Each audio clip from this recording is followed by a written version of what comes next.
We are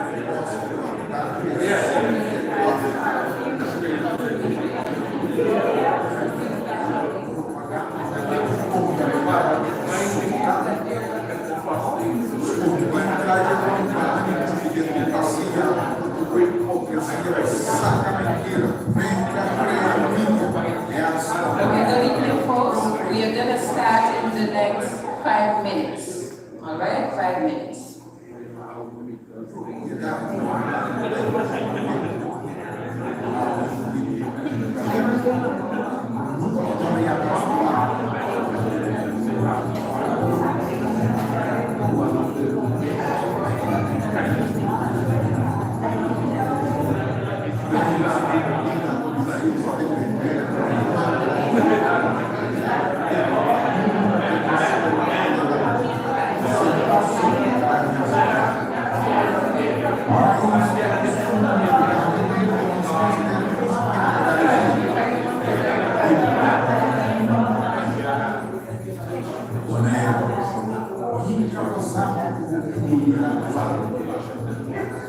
Sin pretender ser una realidad, sin transmitir la realidad urbana,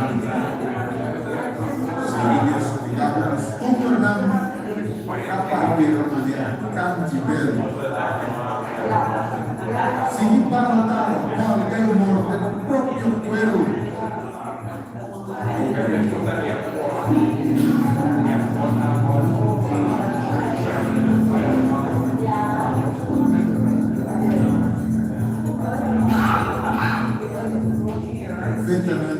Usamos de cada vez, pero a como negro va a tener en cuenta como es y cuando preparado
Testing.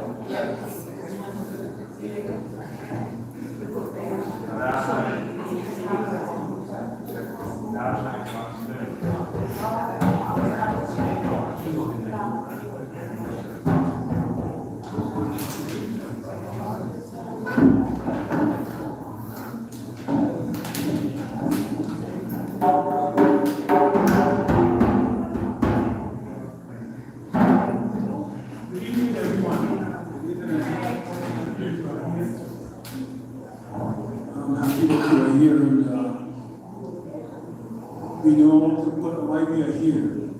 This is I was supposed to start with a song or a little presentation. So I decided to do this what I learned when I was in Ghana.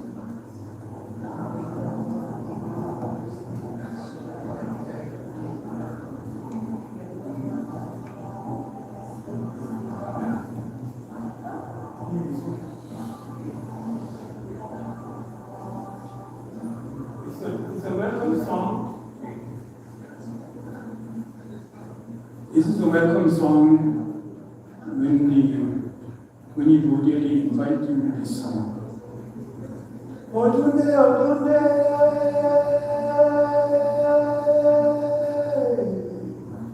Odunde Africa,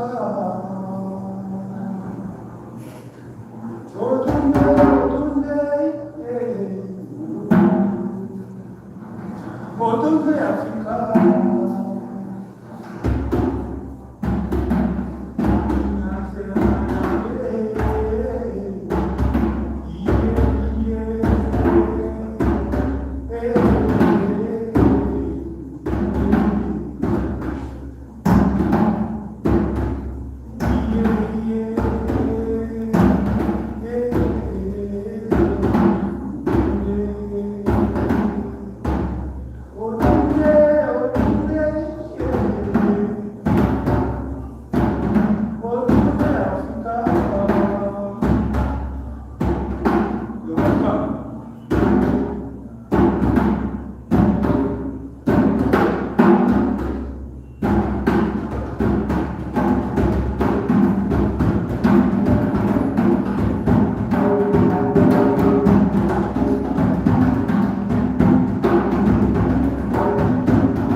Okay,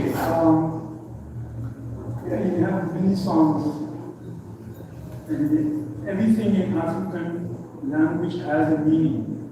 Everything has a meaning. There's nothing that don't have a meaning. This is a song when the fishermen go out to fish and they come in. As they sing this song.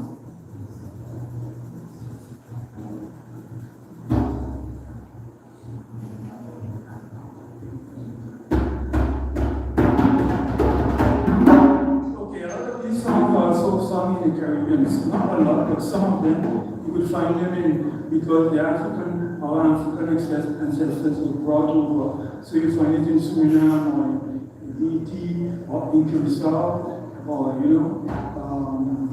yeah. So this one is a fisherman's song, right?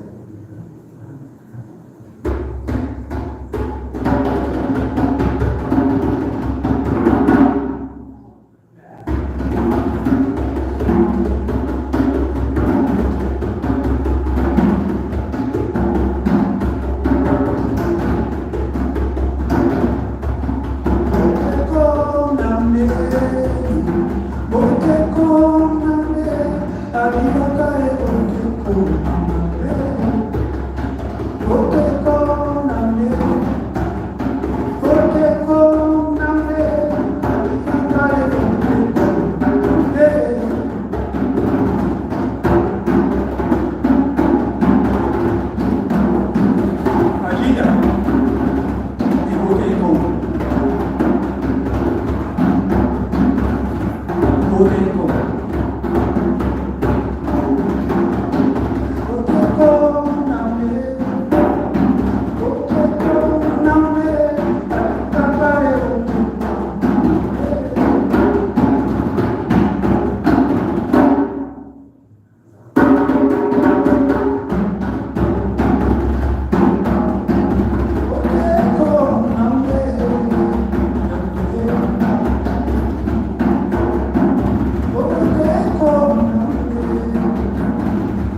you.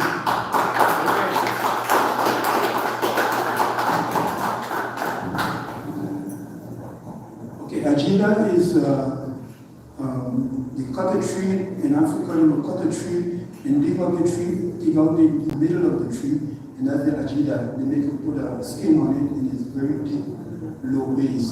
That's the Ajida. And they say that Ajida, the Ajida is calling, the boat is coming. Okay?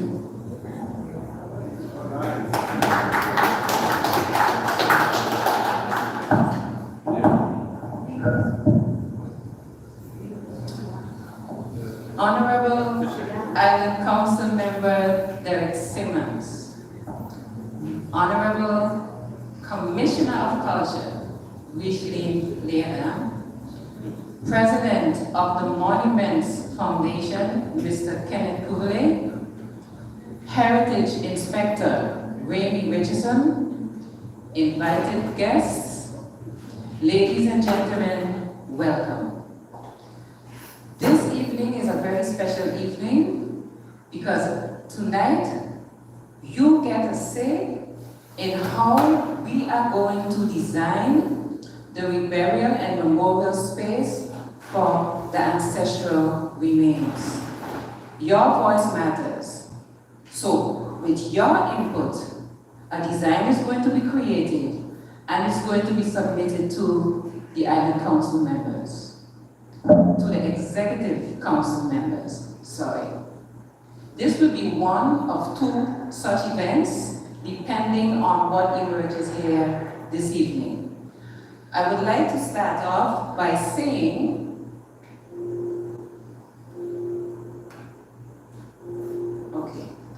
that this community engagement event is sponsored by NINSE.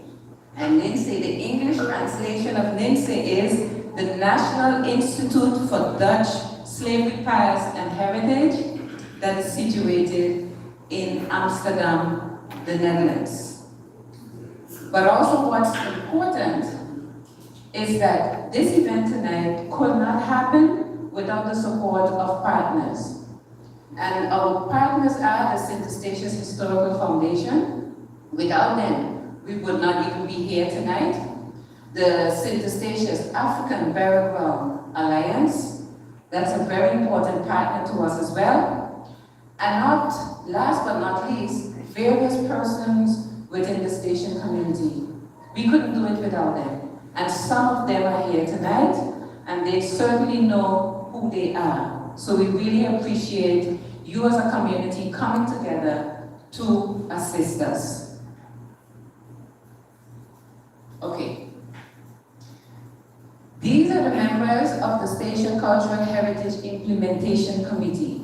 We were established by Executive Council Decree in September 2022. So we have been at this for quite a while. Ms. Jean-Marie Schmidt, she's to the far left. Then we have Felicia Freke. We have Mr. Paul Spanner. We have Peter de Ploeg to the far right at the top. And my person, Shomara Valentina.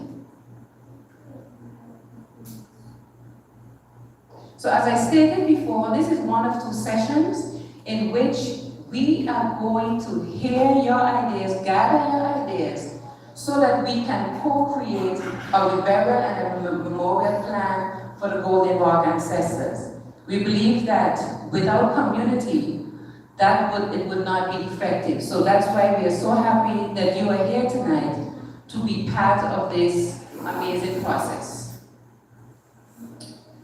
How did we get here? We are here tonight, August 31st, and we are having a discussion about the reburial and memorial plan for our Golden Rock ancestors. By the way, 69 ancestors are now stored in the Heritage House, but also additional ancestors are also there, ancestral remains. So I think before we continue, it is very important for us to have a conversation about how did we get here. And the person most fitting to give answers to this question is our Heritage Inspector, Raimi Richardson. Thank you very much. Good evening, everyone. So as Mrs. Valentina just stated, it all started in the GR 2021 project in 2021, when the government at the time were looking at the possibilities for the expansion of the airport for the future.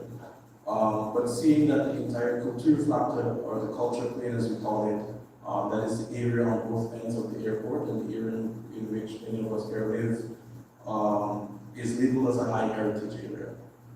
This area also has the indigenous Saladoid community culture on this area as well, stretching from both ends of the airport to the area called Squassook. And also, many plantations also border this entire area. During the archaeological assessment done by Sekar at the time, who by their account, of course, stumbled upon what they call the Golden Rock Plantation Burial Site. This site was then treated as a new discovery. However, this would lead to a lot of backlash from the community, both locally and internationally. This was treated as a new project, a new discovery, which it actually was not. This location was known actually by many people within the community for many years, which of course led to mass media attention both regionally and internationally, but also protests from the local community who were never consulted or part of this project. At the time, the project was stopped by government because the backlash became bigger and bigger. This resulted not only in problems on island level, but also problems in both chambers of the Netherlands, which led to many questions and also negative media attention. At the time, the then Governor Commissioner Alia Francis put together the Heritage Research Commission, which was led by a former archaeologist, also decisions as well, Mr. J. Havasar. The committee comprised of more than 12 members, ranging from Martinique to Barbados to St. Croix to the USA, St. Eustatius, the Netherlands, Curacao, Aruba. So expertise from Black anthropologists, historians, mainly from the Caribbean diaspora, and of course, Shimar, Valentina, and myself, Mr. Paul Spanish also served on the committee representing St. Eustatius. But outside of government, of course, another committee, another key player, was also formed, that is the African Burial Ground Alliance, led by Mr. Kenneth Kuvule and his team, who were also instrumental in being the voice of the unheard part of the community at the time, and represented the island both internationally and also within the European part of the kingdom, also championing the then ministers and state secretaries to do something about the ongoing illegal activity of the Golden Rock site. The African Burial Alliance were also the ones that gave more voice to the local community and also went to the extent of also the streaming of the story of bones, which shows the parallels between St. Eustatius and the island of St. Helena in the Atlantic, who also had the unfortunate event to deal with the enslaved ancestors due to the expansion of the airport. The Heritage Research Commission was then put together, and before it was disbanded, an official report was given to government with recommendations, what we called how to avoid the blind eye approach. One of the recommendations was, of course, that there should be a body, a watch body between the NGOs, government, the community to avoid any possible risk of this ever happening again. And of course, many of the recommendations was, of course, immediate halting of the project and reburial of the ancestors. After the Heritage Research Commission was disbanded officially and relieved of their task, the Heritage Implementation Committee came together, which Mrs. Valentina just gave us the name of the members, and the Department of Culture and Heritage are also part as observers and support. The Heritage Implementation Committee is, of course, charged with the implementation of the recommendations of the Research Committee. It has been no easy task for Mrs. Valentina and her team to date. As she also explained, 69 individuals were excavated from the Golden Rock site. Many of them were, of course, children. But also, this is not the only remains that we have to be buried. We currently also have a repatriation project of many of the remains that were also taken from St. Eustatius that are spread across various continents and universities and institutions. As Mrs. Valentina also just stated, there is also the Celluloid Arawak community that was also excavated in the 70s and the 80s under the current airport apron that left to the Netherlands and have been all returned to the island, that also needs to be reburied, of course. Outside of those individuals, there's also a few genetically unrecognized individuals where we do not know if these individuals are enslaved European or what ethnicity they are, but they did die more than 200 to 300 years ago, so we do need to also identify these remains as well. And of course, there are also a few individuals of the formerly enslaved community that were found on various sites on the island, also housed in the Heritage Center, that also needs to be reburied. And we also have to look to the future, because the Golden Rock burial ground site, or the Golden Rock plantation, started as early as 1650, right up until the 1780s, and then of course the abolition of slavery in 1865. So there's a possibility that the plantation has more than 69 individuals still remaining within the vicinity of the airport. So we also have to address that issue. And also the possibility of there being much more individuals further down within the directed area. And to date, we still have not received the final report from SECAR to conclude this. So this report was never handed in by SECAR since 2021. So we are still awaiting that final report. Contact has been made with SECAR, who has pledged to complete the final report. And hopefully that final report will also give the community more answers as to what is left within the vicinity of the festival excavation as well. Thank you. Thank you very much, Mr. Richardson. Thank you very much. As he has said, it has not been easy. But we know from experience and from those who have gone before us that when it comes to ancestral remains, cultural heritage, reburial is a very long process.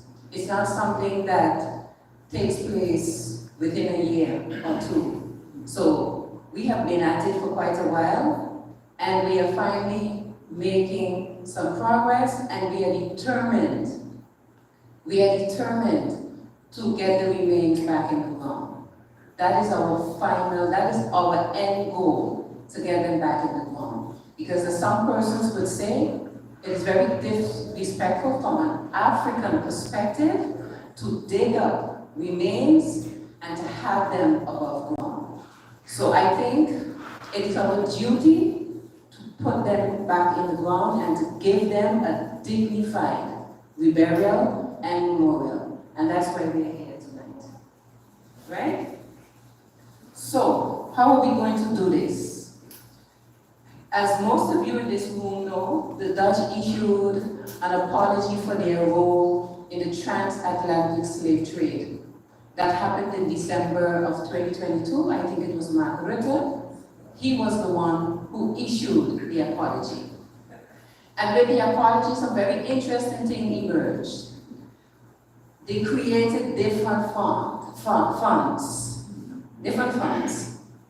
And that means that organizations within the Kingdom of the Netherlands can write project proposals. Some of them are very extensive, very difficult.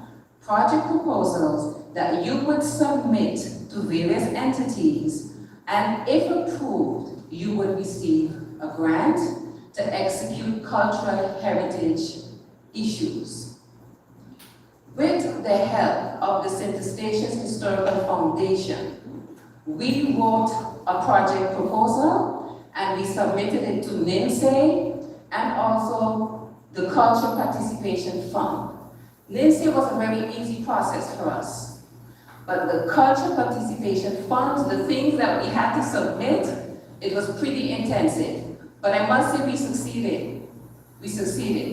And so we were granted funds.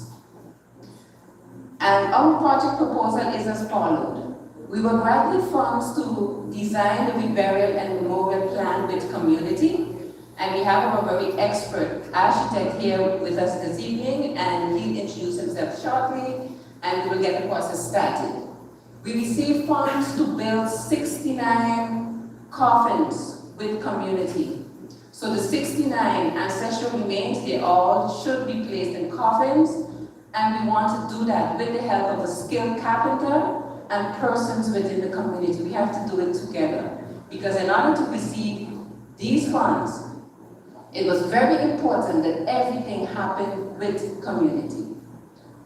We also, once land is designated, and I'm speaking this into existence, we hope, when we know that the government of St. Eustatius is going to designate land, we are speaking it into existence. And once land is designated, of course, archaeological assessment needs to occur. So we receive funding for that archaeological assessment.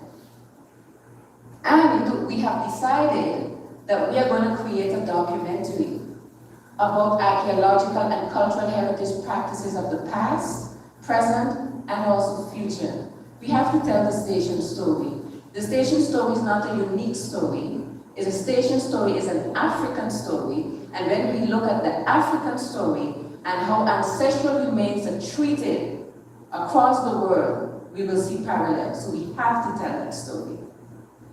Also, because we need to protect our cultural heritage, because in the past, as someone has said, and the person is right here, they would come to the island and they would take, and they would take, and they would take.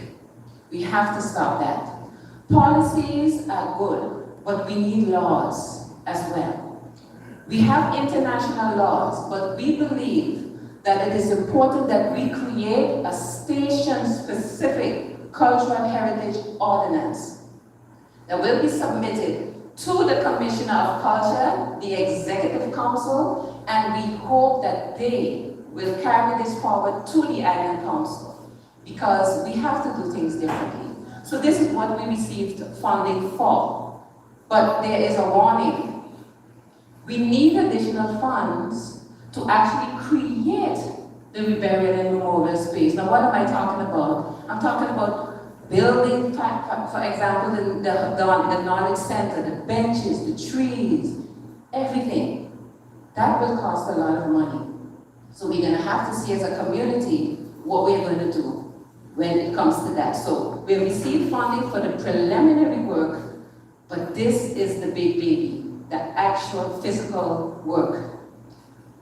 As I said, I'm speaking this into existence. In the worst case scenario, if government does not designate land, we're going to need to have to purchase land. Can you imagine that? To rebury our ancestral remains? We hope that it does not come to that. So we hope that we will get the designated land. Are there any questions so far? Any comments based on what you've heard? Mr. Simmons, Island Council Member Simmons, I have to address you properly. There's a mic there. Yes, thank you. I'm humbled to hear my name first as Island Council Member. But even though I'm not, in that position, I would be here as a station, you know that. I believe you missed some names. I really couldn't. I didn't hear Mr. Purple, implementation. No, you're talking about Mr. Ishmael Burger? Yes.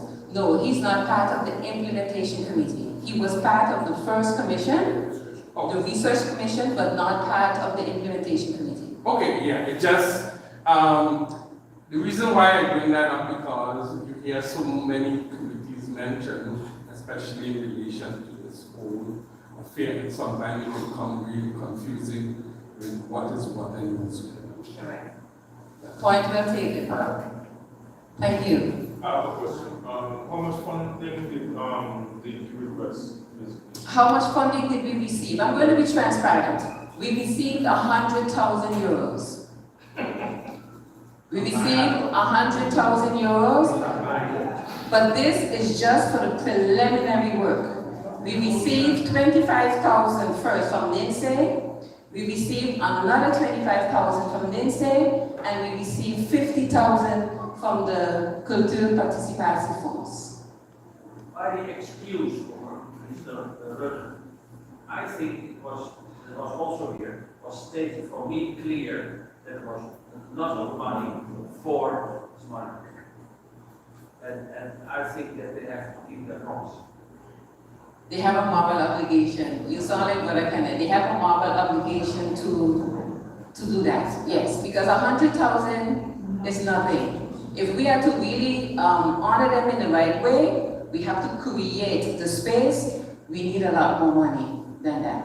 But that is what we received. Thanks for asking that question. I was wondering, should I mention it? But for transparency purposes, I think it's a good thing. So thank you. To avoid the confusion with the apology that was done when then I think former government commissioner and former state secretary of finance, Mr. Van Rij, when he gave his speech, he pledged that there would be funding for a monument. But you have to remember that the research commission was already in place, and the research commission and the implementation committee predated the apology. So if you put it on a timeline, Shimada and her team were already tasked with finding, doing the reburial and the monument. When Mr. Van Rij came and the apology was done, the Bewijspersonen on the various islands, all islands in general were pledged to receive a monument to the memorialization of the enslaved ancestors. So there will be 2 monuments actually, and not 1. And on the National Reparations Plan for St. Eustatius, it is also stipulated as such. So there will be a larger monument to commemorate slavery in general on St. Eustatius, and Mrs. Valentina and her team has the possibility to use the second half of the money for the reburial of the ancestral remains. Which second half of which money? Of the 6 million euros. Okay, so the process continues, the process continues, but I must be honest and I'm going to be transparent. Before you can get that money, you have to put in the work. And we had to put in the work. And if you are not supported by people who know what to put in, you won't get access to that money. Not everyone got access to the Cultural Participation Fund. There were many requests, but they did not get through. I won't say lucky. I think it was meant to be, because we have to fulfill this very important task. But it's not, the money is there, but you have to work so hard to get that money. Yes, Adriana? About the second half of 6 million. We need more than the second half of 6 million still? For the site, I'm confused.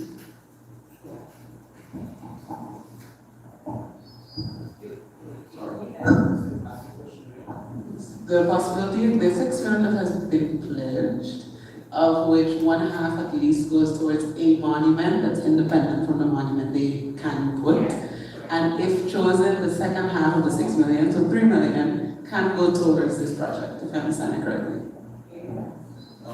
So to give an explanation, so there is basically more than actually 6 million, but I use the 6 million as a cutoff mark because there's a 33 million that is being divided between all of the islands. So I use the 6 million, but of course there is other funding available out there that will be coming out in the National Reparations Plan for St. Eustatius. And the money for the monument that was pledged on December 19 is already, as they say, passed. So that money is already allocated within the 6 million. And then outside of that, of course, there is money then allocated for many various initiatives from within the community, including the reburial of the ancestors from the Darkside. And the amount that is requested, that is of course up to Mrs. Valentina and the team and African American Alliance, how much of that funding they will use for that reinterment.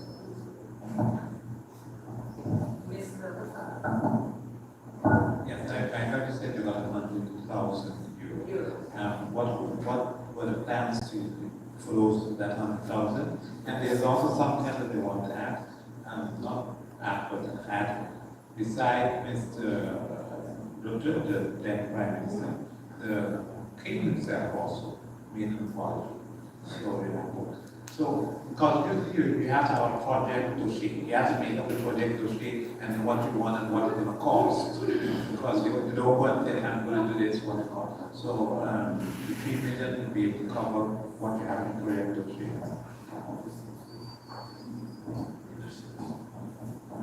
Well, you asked about our project proposal, this is it. So this is what we requested the funds for.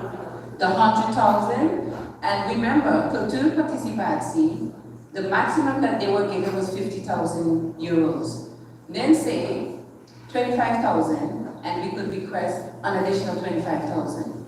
Now, Mr. Richardson so beautifully explained that there are kind of other purchases that we can tap into.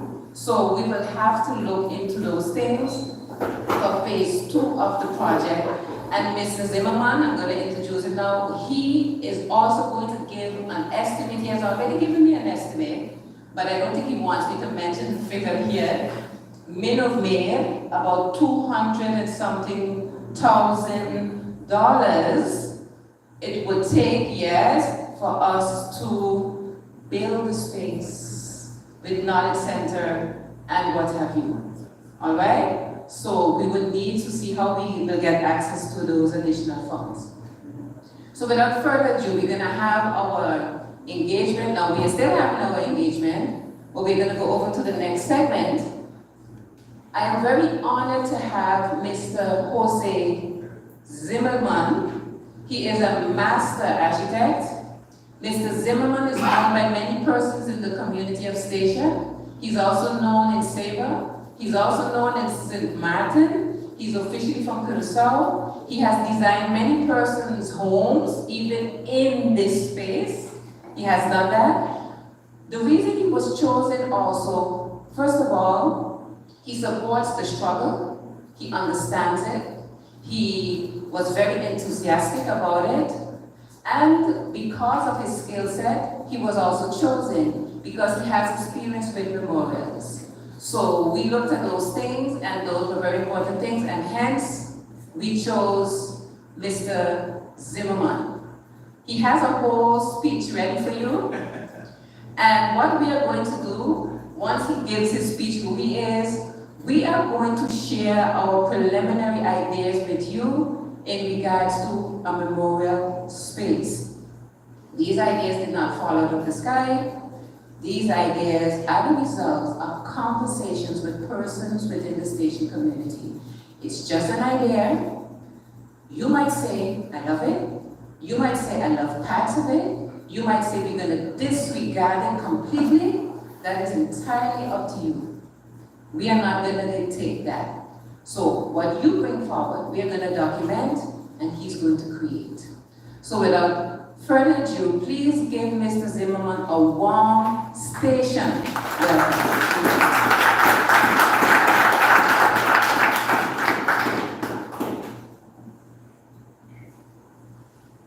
Good evening. Drums have spoken in the beginning. Protocol has been established, so I can proceed by saying good evening and greetings from Curacao. Just to explain you a little bit about me, because I came to Statia actually in the 1980s. At that time, I was working for the Fundación Gas Popular under the leadership of Mr. Herman George. And our task at that moment was to document all the monuments in the historic core of Central Statia. We had to see which one to demolish, which one can be repaired, how much it costs for the reparation, etc., etc. I was again in Statia around 2005, so this time applying for a job as director of the Stasia Housing Foundation. But my good friend took the job, so I went back to St. Martin and continue developing what we call there the self-building program, in which we give you funding for your first home, and we guide you through the process from drawing till your key is ready. Around 2015, reaching the age of 60, I said, you know something, with the age of pension, you mustn't be in other people's land. So, took my family, we migrated back to Curacao, thinking that I don't have nothing to do no more with Windward Islands, but no. When Hurricane Irma came, people were looking for me. Where is he? Where is he? We need him. So I became then insurance claimer. So if you have damage with hurricane, I make up your report. Sometimes we claim 60. I said, no, it's 120. I always claim double and I get more than was what they wanted initially. And yeah, here I am again, standing in front of you. This time I took the task of designing this memorial for our ancestors. You hear me? I said our ancestors. We have something in common there. I took the task, but it's not easy. Why? Because normally, if I'm designing a house, a commercial building for somebody, you know, I had this routine of, I ask you, hey, what do you like? Do you have a picture of what you have seen that you would like to build? And some people come to me with a piece of paper with I call it a squabble on it. And it's my duty then to make your wish become technically possible. Well, nearly all the time it happened. But this is different because, yeah, this is a burial ground, a memorial place. And those that we have to rebury, they ain't there to give me their squabble on paper for me to work with. So I have to find another approach. In this case, what I did is, well, I had a conversation with President Valentina. She explained me what more or less is needed, what they want. And with that in mind, I went to study how our ancestors used to live. How do they build in Africa? Back then and now, because a lot of people think Africa now is like it used to be 500 years ago. No, it don't go like that. But one thing came out is that they mostly built their homes in a round shape, in a cylindrical shape. There was a word that's even new for me. What it is again?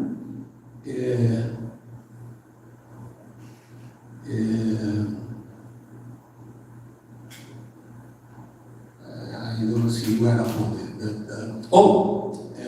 A rondavel. It was new for me. I had to search what that means. But it has to do with roundness. When you notice, are you sitting in a round setup? That's the idea. The roundabout is then, they also have, especially in South Africa, kraal, which is then a village where the king is, the living quarters of the king is in the center, and according to the importance of the other people, they are around it. But everything in a circle form. So I use that as an inspiration, and I came up with this sketch. You told me not to go over this line, but yeah, I came up with this sketch, and I'm gonna explain it to you.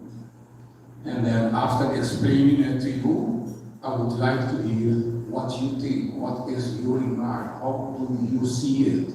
If you had to give me that squabble on paper, how would it have been? And then with that, with those information, I can adjust this sketch and come to a second round maybe with something better that can lead to the final design. Once the final design is there, the next step would be complete the drawings. I mean, complete the drawings, electrical installation, plumbing, sewerage, everything. Because you will have to request for a building permit. You can't just go ahead and start to build, especially not this memorial. So, if any questions, I can, if not, I will go over to explain what this drawing entails. Any questions? No? No? I have a question. How much square meters are we talking about for the design? Good point. This design is flexible. Why? On which land I'm gonna put it? I don't know yet. And depending on the size of the land, I can go actually to the correct size of the building. You have to take into consideration our building ordinance, which is very old, 1935, number 64, where they tell you how far you have to stay from your fence and those type of things. There are rules for if it's in one direction you're driving going in, or it's that same entrance you use as exit. So I'm depending on the land first that we don't have at this moment, and that's why I don't have sizes there. So it's just a concept. I think one of the things we also need to take into consideration, we don't know. I think one of the things we have to take into consideration as well, we don't know how the contour of the land will be. So maybe if the land is level, we could look for a level land. If it's not level, then that too would have consequences to the outcome of the 100% right. Question. Ms. Valentina mentioned also that we are requesting from the government for a piece of land, but I'm sure the government question might be, do you have an idea where you want to put it? Because you can go with the government and say, I want a piece of land, but if you have a specific place or location in mind, they might be more, or you say, okay, no problem, if you want that land, you can have that land. Don't ask me. And I'm thinking that the land has to be someplace admissible or accessible, because for the process, we don't have any transportation vehicles, they will also be able to access and reach the land instead of having the land behind the hill or behind the mountain or wherever. Exactly. During this first design, along with this first design, I made it's not exact, but a more or less indication how much it would cost. In that calculation, my point of departure was that we need a land the size of at least 2,000 square meters to realize this. And then next I indicated to President where I think we can find such a land. Wilhelmina Park, next to it, there's a big portion of land there of 2,500 square meters. But I don't know from who it is, to whom it belongs, so we will have to go cadastre, etc.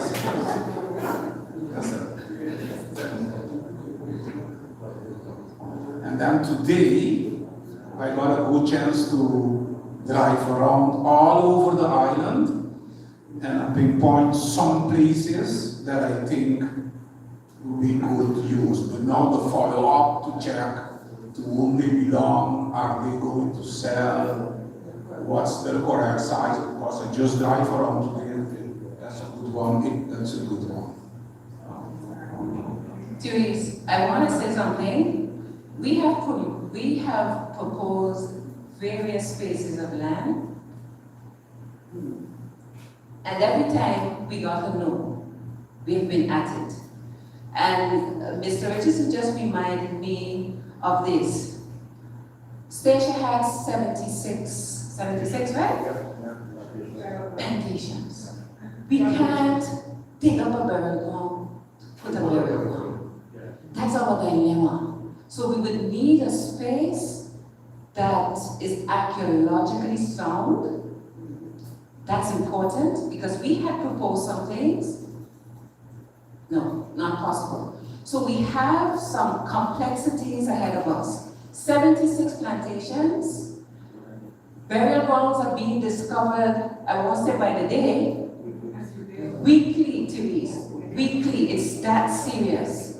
So we're going to need a piece of land that is archaeologically sound because the archaeologists are going to have to do the assessment. And I want to add, when we are having our discussion, we have to use our funds by December. We are thinking about putting them in the ground by December. I'm going forward then, skipping some steps, but just to give the context. We can't afford to wait. If we wait on private land, undivided property, Therese, the best bet we have, and in June, the end of June, we had a conversation at the Heritage House, and everyone in that room said that there is an urgency, and our strategy would be to ask government to designate that land. So we would need to know where are all the government lands, and I must be honest, we had asked, and be transparent, we had asked for a list, but because of complexities, Ms. Hook, we were not able to receive that list. We are dealing with some serious complexities, but our objective is to at least have them in the ground by December. If we do not use those funds, we have to give them back. We don't want to see that happen. Question of this gentleman, your question is about the same thing. The land is it's a heavy point to look at. But I saw a lot of things today, and it is my intention to go cadastre and check to whom they belong, and then we can approach. I didn't know you have a list, but you're gonna get a second list then from me. If you have a like sit down before you continue, you can use the mic. It's not that chicken and egg kind of situation. You can't decide on the design criteria because you don't know what type of land you're designing for, but you need to know what you want to do to be able to ask for the land that you need, and you have 90 days. It sounds a little... In this case, we have a preliminary design. Yeah. You're looking for a piece of property that fits more or less this. I know it has to be around the 2,000 square meters. So if you come with a house lot of 500 square meters, everything. And did you share with us then some of the reasons you were told no for the types of land you've asked for?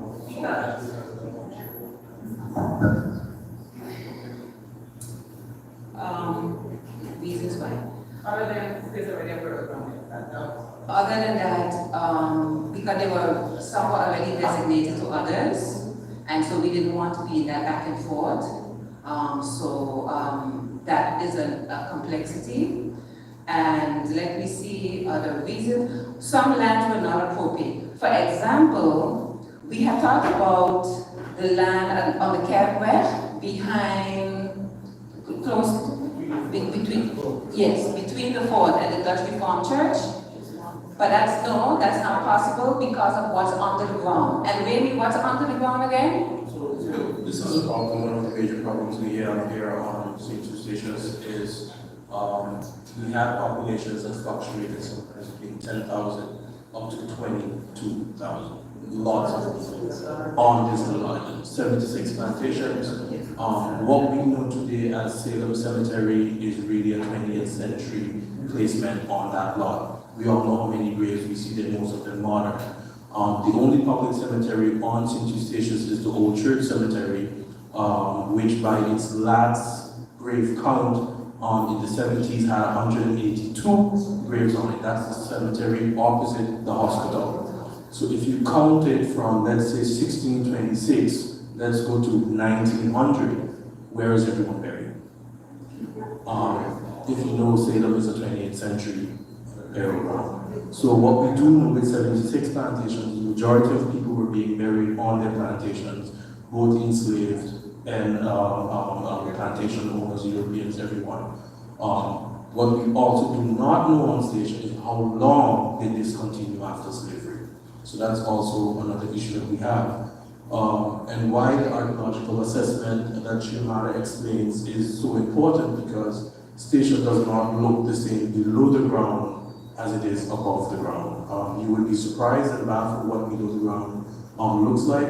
And one example why the lot that was allocated at the time between the Fort Oranje and the Dutch Reformed Church, we thought it would be a prominent spot to build such a monument. But in around the 1820s, when the island was in the French possession, there was a huge yellow fever outbreak. The house of Miss, now deceased Louise von Putten, actually served as a hospital for quite a long time. For centuries, that was a hospital building. And during this mass outbreak of yellow fever, about 300 French soldiers died at once. And they were all buried in a mass grave behind that entire spot. So if you go to that spot also, you will also notice that there's no one buried behind the Dutch Reformed Church. And there's a reason there's no one buried there, because the land, both within the premises and outside of the wall, there are bodies that were dumped there because they needed to be buried quite quickly. And on the island, of course, we had a lot of historical churches as well that no longer exist. Lutheran Church had a Lutheran cemetery, the Anglican Church had an Anglican cemetery, and basically we are living today on a large graveyard. Like was explained, it is not to be taken quite lightly about the graves. In my role as a heritage inspector, weekly when someone is building or needs their land to be cleared, to prepare to be built, random graves do pop up regularly. And I'm not talking about a simple grave, but I'm talking about complete granite headstones that pop up in sometimes at people's front door. Okay. It's important, the discussion is going very great. We do want to share our preliminary ideas with you because we need to hear from you what you envision. Yes, but this is in connection with the 76 plantation. I was going to ask if it is mapped out,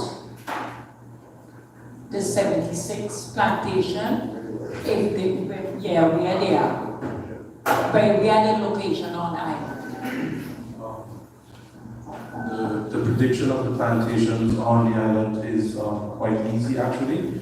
Many people don't know it, but the majority of station roads, except those that we all knew, the paved roads at least that we all knew as early as you could remember, all existed 300 years ago.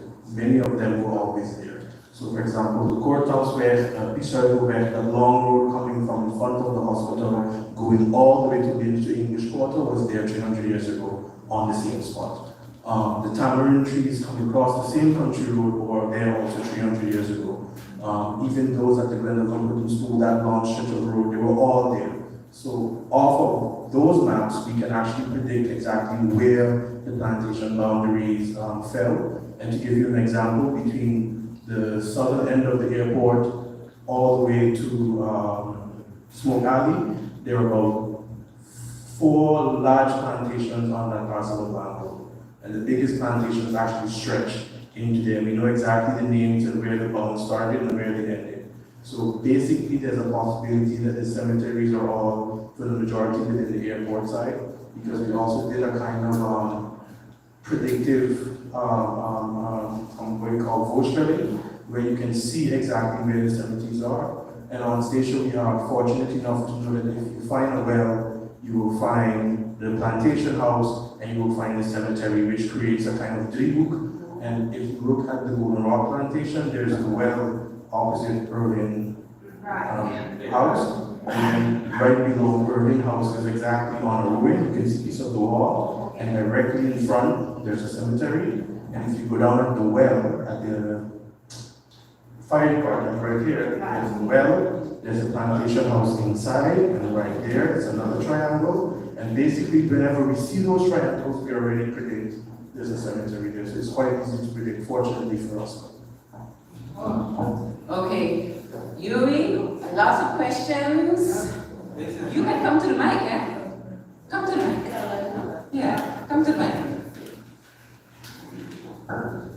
This is more a half comment and a half question. Because station is now a literal merry-go-round.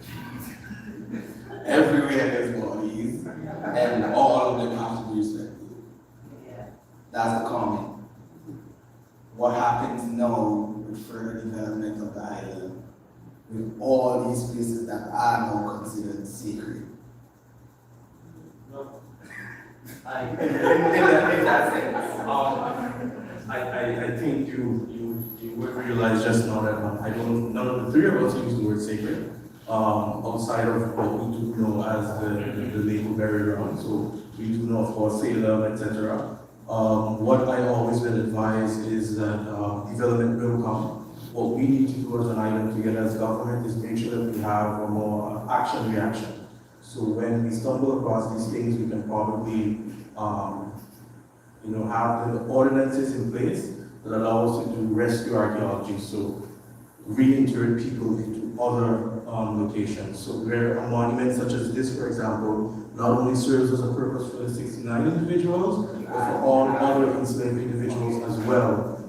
When you look at any other human remains found from former colonists, whatever, on the island, we should be able to also have an ordinance that allows us to excavate those human remains with their gravestone and reinter them at another location. Because as much as it is a sacred space, this is something common in the rest of the world, and we shouldn't exclude ourselves from these practices as long as we do it respectfully.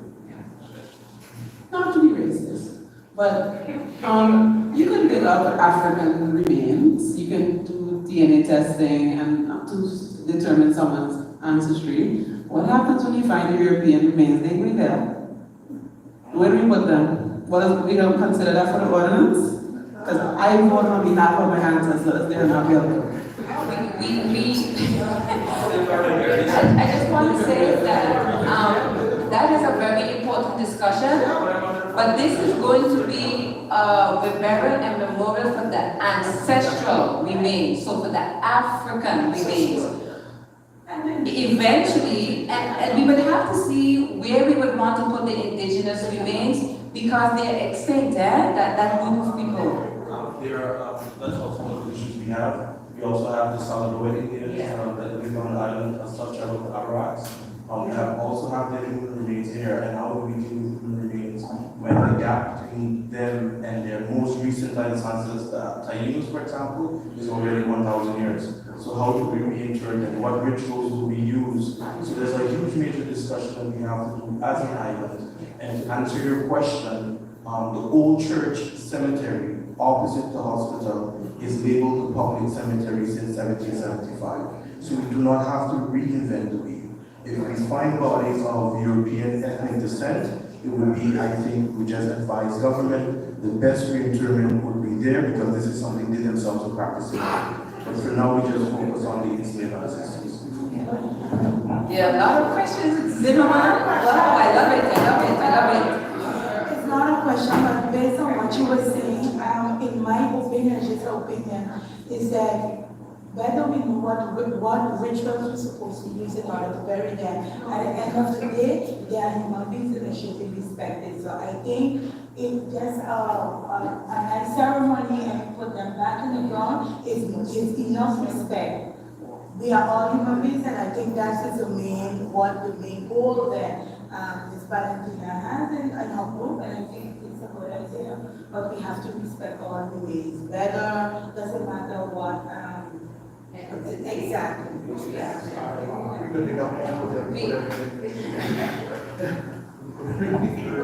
I would like to know if it has been considered that the remains that was found at the airport, that they can be reburied at the location where they was taken from, because to me, we've been the slaves at that time been through a very horrible Holocaust, or the enslaved people at that time, been through a very, the worst Holocaust ever in the history of the world. So I believe that, that they should be reburied. That's my personal opinion, that they should be reburied where they were taken from. And I also even spoke to the airport management, about that. And they told me that that area can be preserved, for doing that by placing a additional fence in the back of the existing fence, and securing that area, but it will remain airport premises. But you will be able to have access to that area to visit your ancestors. Another thing too is that to me, for Stacia, is a very sentimental issue. You understand, and I also understood that even children and families was found there. So I believe that they should be reburied where they took them from. So that's my question. Has it been considered for them to be reburied there? We have gone back and forth, back and forth, back and forth, but I can back and forth, back and forth. Put them there, find somewhere else. To give the moment you have to make a decision, you have to stick with it, because we're going to be going back and forth. We would hear it's not possible because the airport is going to be developed. We did a survey. Lots of individuals said if they died a violent death, which they did, because enslavement was violent, don't put them there. Find a new location for them.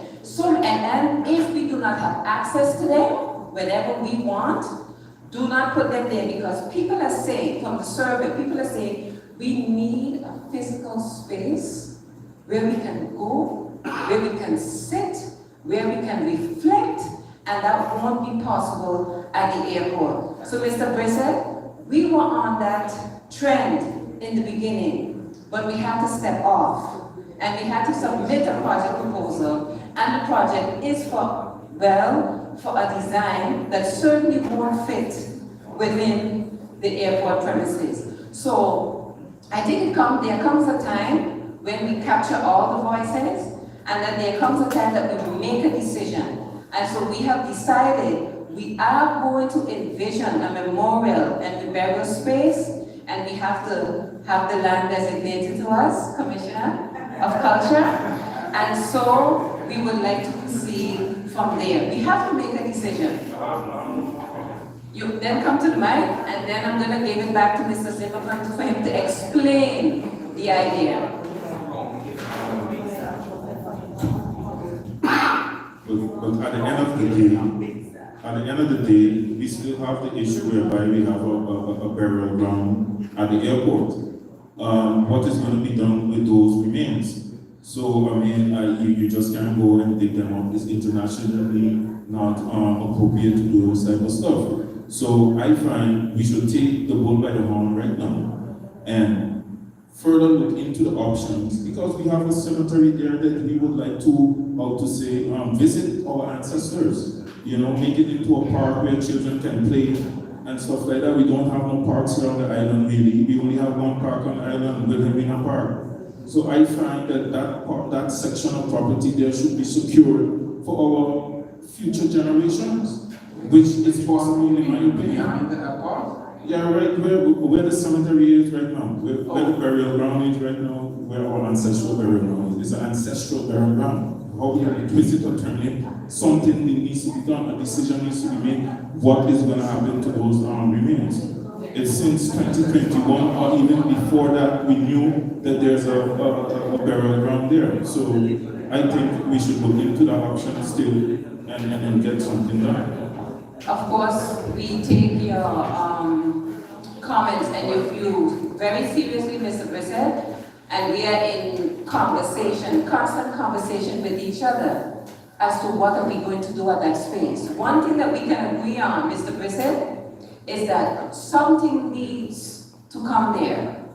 And as in the words of the Deputy Island Governor, she said people need to realize once they step off of Winier that they're stepping on sacred ground. So something needs to happen there. The question is, do we also put a memorial there? Do we also put parks there? There's a whole lot to think about, Mr. President, and we have had this conversation, you wouldn't imagine. We have met with the planning bureau, we have, it's long and it's tedious. So I hear what you're saying, and we acknowledge that, and we have to do something with that. This evening, we are going to share the preliminary ideas, which is also a park, it's also a place where you go with your family and you sit. That is why we're talking about the space of at least 2,000 square meters, because we need to have a physical space where we go. And remember, as Mr. Richardson said, we will encounter additional remains, and we need to have a place to put them as well. All right? Well, for my opinion, you have the space there. That's more than enough. Okay. That's more than enough. Thank you. I would like Mr. Zimmerman to go over to explain that and start explaining the preliminary, and then we can give our ideas as to what we envision. Okay? So I have to watch the time as well.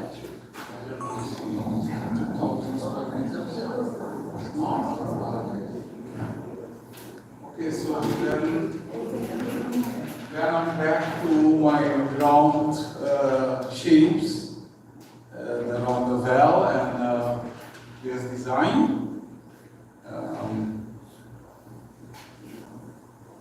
Actually, this line here, say the paper is the plot of land.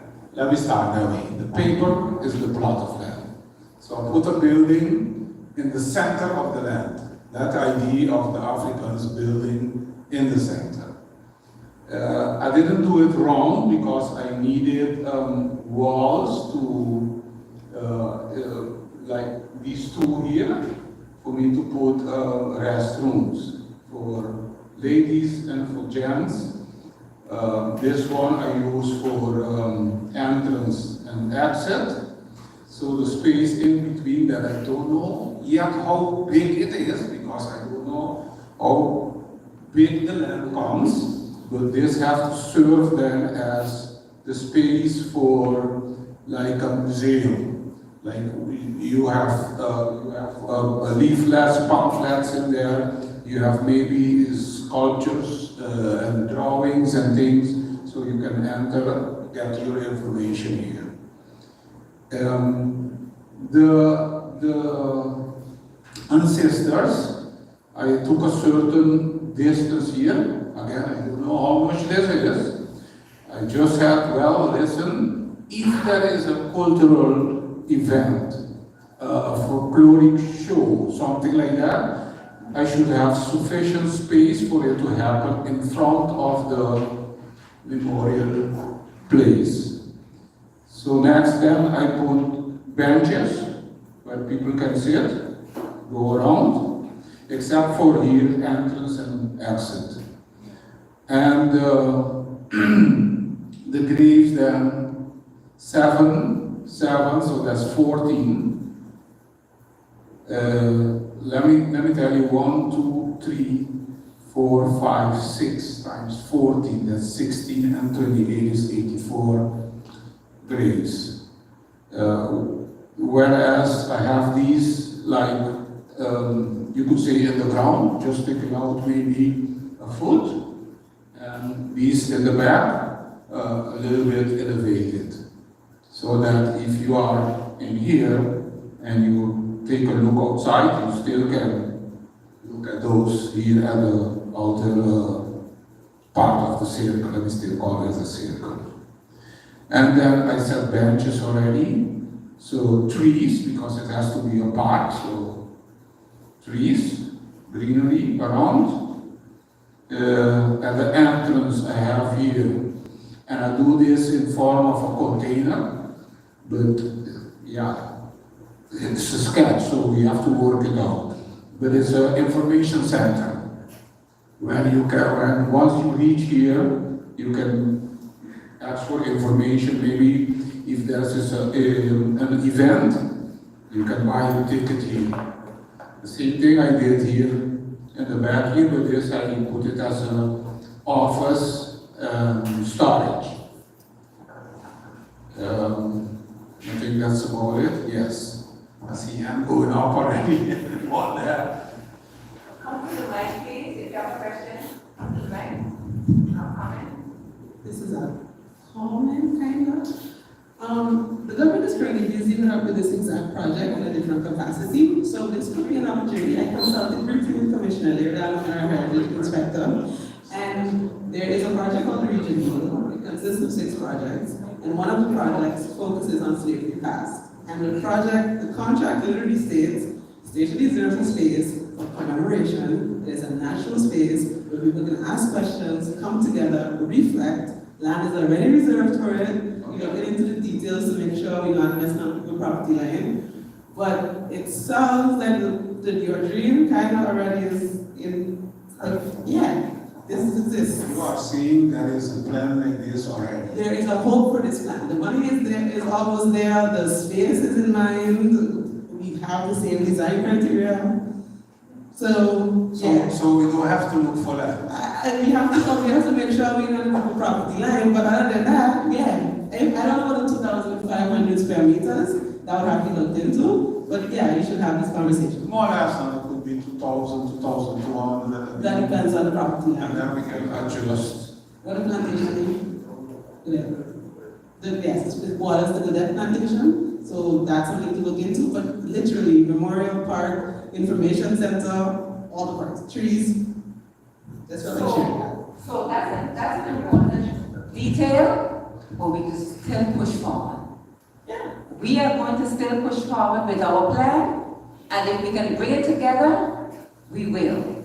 But we have a mandate also to fulfill, and we are going to fulfill our mandate. So if in the end, Mrs. Rena, if it all works out, it works out, but we are pushing forward. And I'm so happy that people have the same idea. By the way, maybe this is not what persons in this room want, because it's a preliminary idea, and it's up to you to give your voices to this. And that is why we have 4 categories, because I think it's important to have categories to lead the conversation. We have to look at neighborhood and land characteristics. We have to look at the physical characteristics. We have to look at the visitor experience. And we have to look at the learning and knowledge experience. That is very important. So I think it's very important to guide this conversation for us to structure it a bit by looking at these elements and going around the room, because I would like to hear as many voices as possible, going around the room and you letting me know, hey, when we are thinking about land and neighborhood characteristics, what are the things that we have to pay attention to? And then we're going to go over to the next category, and then the next category, and the next category. So I'm going to try to structure it a bit. I know it's difficult, but I think we have to do that. Question. All right? Yes. It's interesting, I actually wanted to look now into their plans to see. It's interesting, but we have an assignment, and we are going to move forward with our assignment. Tonight, we have an assignment. We are not going to necessarily put all our eggs in one basket, and it doesn't work out. I know, Stacia. Yeah. We are pushing forward. Go ahead, Leah. Question, comment. Yes. I still think you have to take into account the area of land, because you see you want to accommodate 84 graves. What happens when it's all used? You intend to go then up, or so you should have an idea of the area of land. We spoke about that, and actually you can build on top, so you can double up the space. Instead of 84, 168. Okay, listen, I have to be a little strict. And I would like us to focus first. I would like us to focus first on the neighborhood and land characteristics. So for example, what type of neighborhood? We have already discussed that in June, We have already discussed it in June. Accessibility, parking arrangement, flow of traffic. Mrs. Zimmerman kind of touched on that. So I would please like to go around the room, and I would like to hear your views on the neighborhood characteristics, because so that Mr. Zimmerman can, so that we can capture the ideas, so that he can come with the concepts. We have to try to guide the process a bit. So I would like to start with the neighborhood characteristic. Please come to the mic and give your ideas. We are documenting it, and we are going to take that with us, and then we're going to go over to another aspect of it. So when you take up neighborhood characteristics and land characteristics, one of the things we agreed on, where we kind of said, and Ms. Brooks was there as well, we do not want to put the reburial space in a built-up area. Because if we do, we're going to have to ask permission from every single house owner, right? In the direct, no. So we thought in June, when we had to discuss it in June, we think it should be a quiet space away from the residential area, where we can go and do our thing in peace. So that's one of the things that came forward in June. So please come to the mic if you have ideas. Please let us know, and then we will document it. I guess I have a question for you guys. This is not just heritage perspective, more as just a citizen. I wanted to know why we're talking about the space in the neighborhood, but I get the feeling that we are creating a cemetery with the physical graves. And I just wanted to know why the graves were the center point of this memorial, but more engaging with what's going on at the center. Was that deliberate, or what was the initiative behind of that? Because it's almost sounds counteractive that we are Europeanizing the memorial space by creating a cemetery when we are talking about memorialization. And I do not think the amount of graves there, by stacking, we will create a cemetery knowing what is to be expected here on T2 stations, which might eventually change the visibility and the beauty of the park by encasing ourselves by graves as you go higher. So I wanted to know why that choice was made. I'm going to let Mr. Zilman answer that, but this is how I want to respond to you. We said it's a preliminary idea. You're bringing something forward, so you're talking about the physical aspects of it. So you're basically saying, perhaps it's not a good idea for us to have the graves at the outskirts. That's what you're saying? And not visible. And if that's an idea, we are taking it, we are going to take it into consideration. But maybe Zimmerman would like to explain his idea, his rationale for creating this memorial. But this is a suggestion. Yeah. What I would like to say is it depends what type of fencing you have around the place.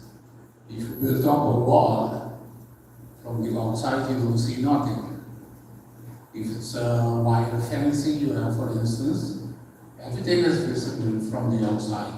Besides that, by putting them at the outside of the circle, and we call it still circle, you have more space for the graves. If I put the graves in the center and the other activities outside, then I have less space in the center for the graves. And they can be on the outside or on the ground.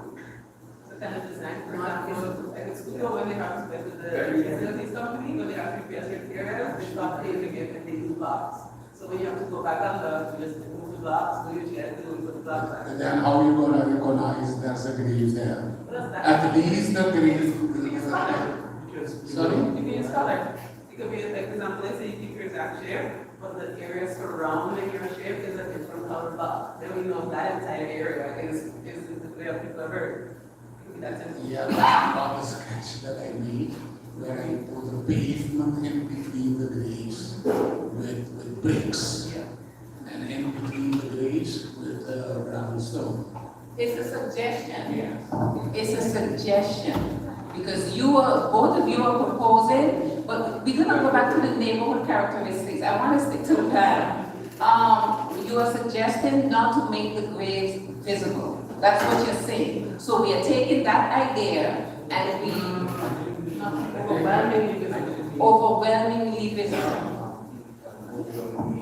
Visible. What I mean, like from a design perspective, let's say you have the 88 there now. When you start to reinter, you go clockwise or counterclockwise. You're not going to have that symmetry anymore because you're going to have a few high there as you go higher, while over there is good. So my question was, why was not that the enslaved ancestors were the center of the attention for reverence? So a kind of mausoleum where you can continuously be interred, because all the people you have around will not have names. You will just have a lot of graves. So whether they will all be white or what, so how would you even know what is exactly going on around you? So that's why I wanted to know why that wasn't chosen instead. Much more land. Instead of the 2,500 square meters that I think is necessary for this, I think we're going to need much more, maybe 5,000, 6,000 square meters. I want to be straight. I am going to be straight. I said, and I'm being straight, we are now going to discuss, but we take a note of that, as a physical aspect. So Adriana, we're talking about the neighborhood characteristics. And please, those who have ideas for the neighborhood characteristics, please come to the mic and share your ideas, and then we are going to go over to the next category. I want the conversation to be as orderly as it possibly can be. But do you have something related to the neighborhood and land characteristic? I think so, but it's You see how station people is doing? It could be controversial. But before we there, I would like to make a remark on the thing to the sketch. Because where you're coming into the memorial center, where you're going to be memorializing the ancestors. As far as I understood the sketch. But at the same time, being there in that memorial space, you're seeing the bathrooms. Why not leave the bathroom like you have outside, for instance, where you spoke of container? Because I think it's very undignified that how in your space, visualizing while you're memorializing, that's my remark pertaining to the sketch. To the neighborhood ideas, and you're seeing this happening in places like Barbados. We have English Quarter. I think that's one of the biggest plantations on this island right now. Because in time to come, we're going to have more ancestors which will be excavated or, be taken from their resting place.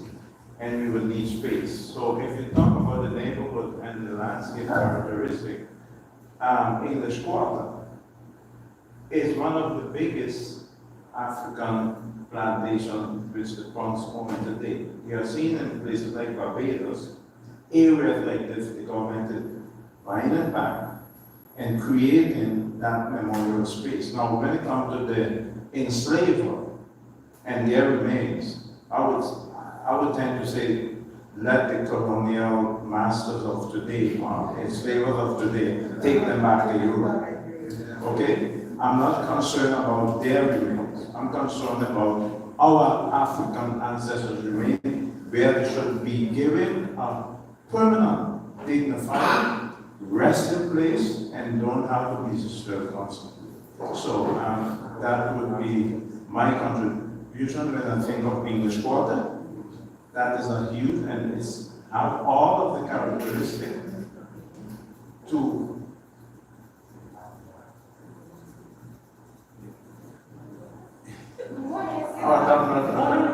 okay. It has all the characteristics which we are talking about here. The only dilemma here is the idea of, okay, is government willing to purchase that land back? Is the owner of that land today, are they willing to sell, which they are doing anyhow? You know, so we should think about those options. Yeah. Thank you. You have something related to neighborhood characteristics? Respond and then. I have to agree with you when you mention about the bathrooms at the location they are now. And we have been discussing that because maybe how they are now is not even enough. Because if you have an event and a lot of people walking up and down there, one toilet, one free spaces, though, that ain't gonna be enough. So yes, we have been discussing that, and the possibility is real to move it to another location. Thank you. And one final point which I forgot to make. Another thing coming back to the African tradition, we don't bury our ancestors among other races or other populations. You know, they have to be separated. That's something need to be very clear. Yeah. We don't mix them. Adriana, do you have a comment? Neighborhood. I'm a bit biased, I will admit to that. But when it comes to neighborhood, I think definitely something quiet and relaxing is important, but also a place that stations already used.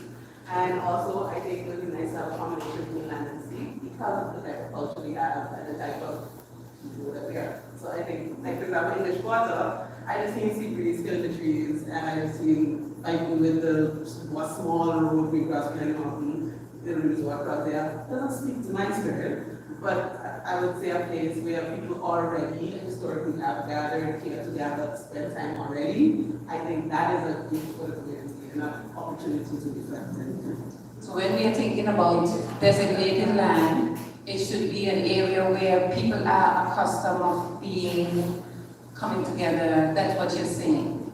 Okay. And connection to land and water. That's what you're saying. That's very interesting. So these are some good suggestions. Any additional suggestions in regards to neighborhood and land characteristics? If not, I'm going to go over to the next category.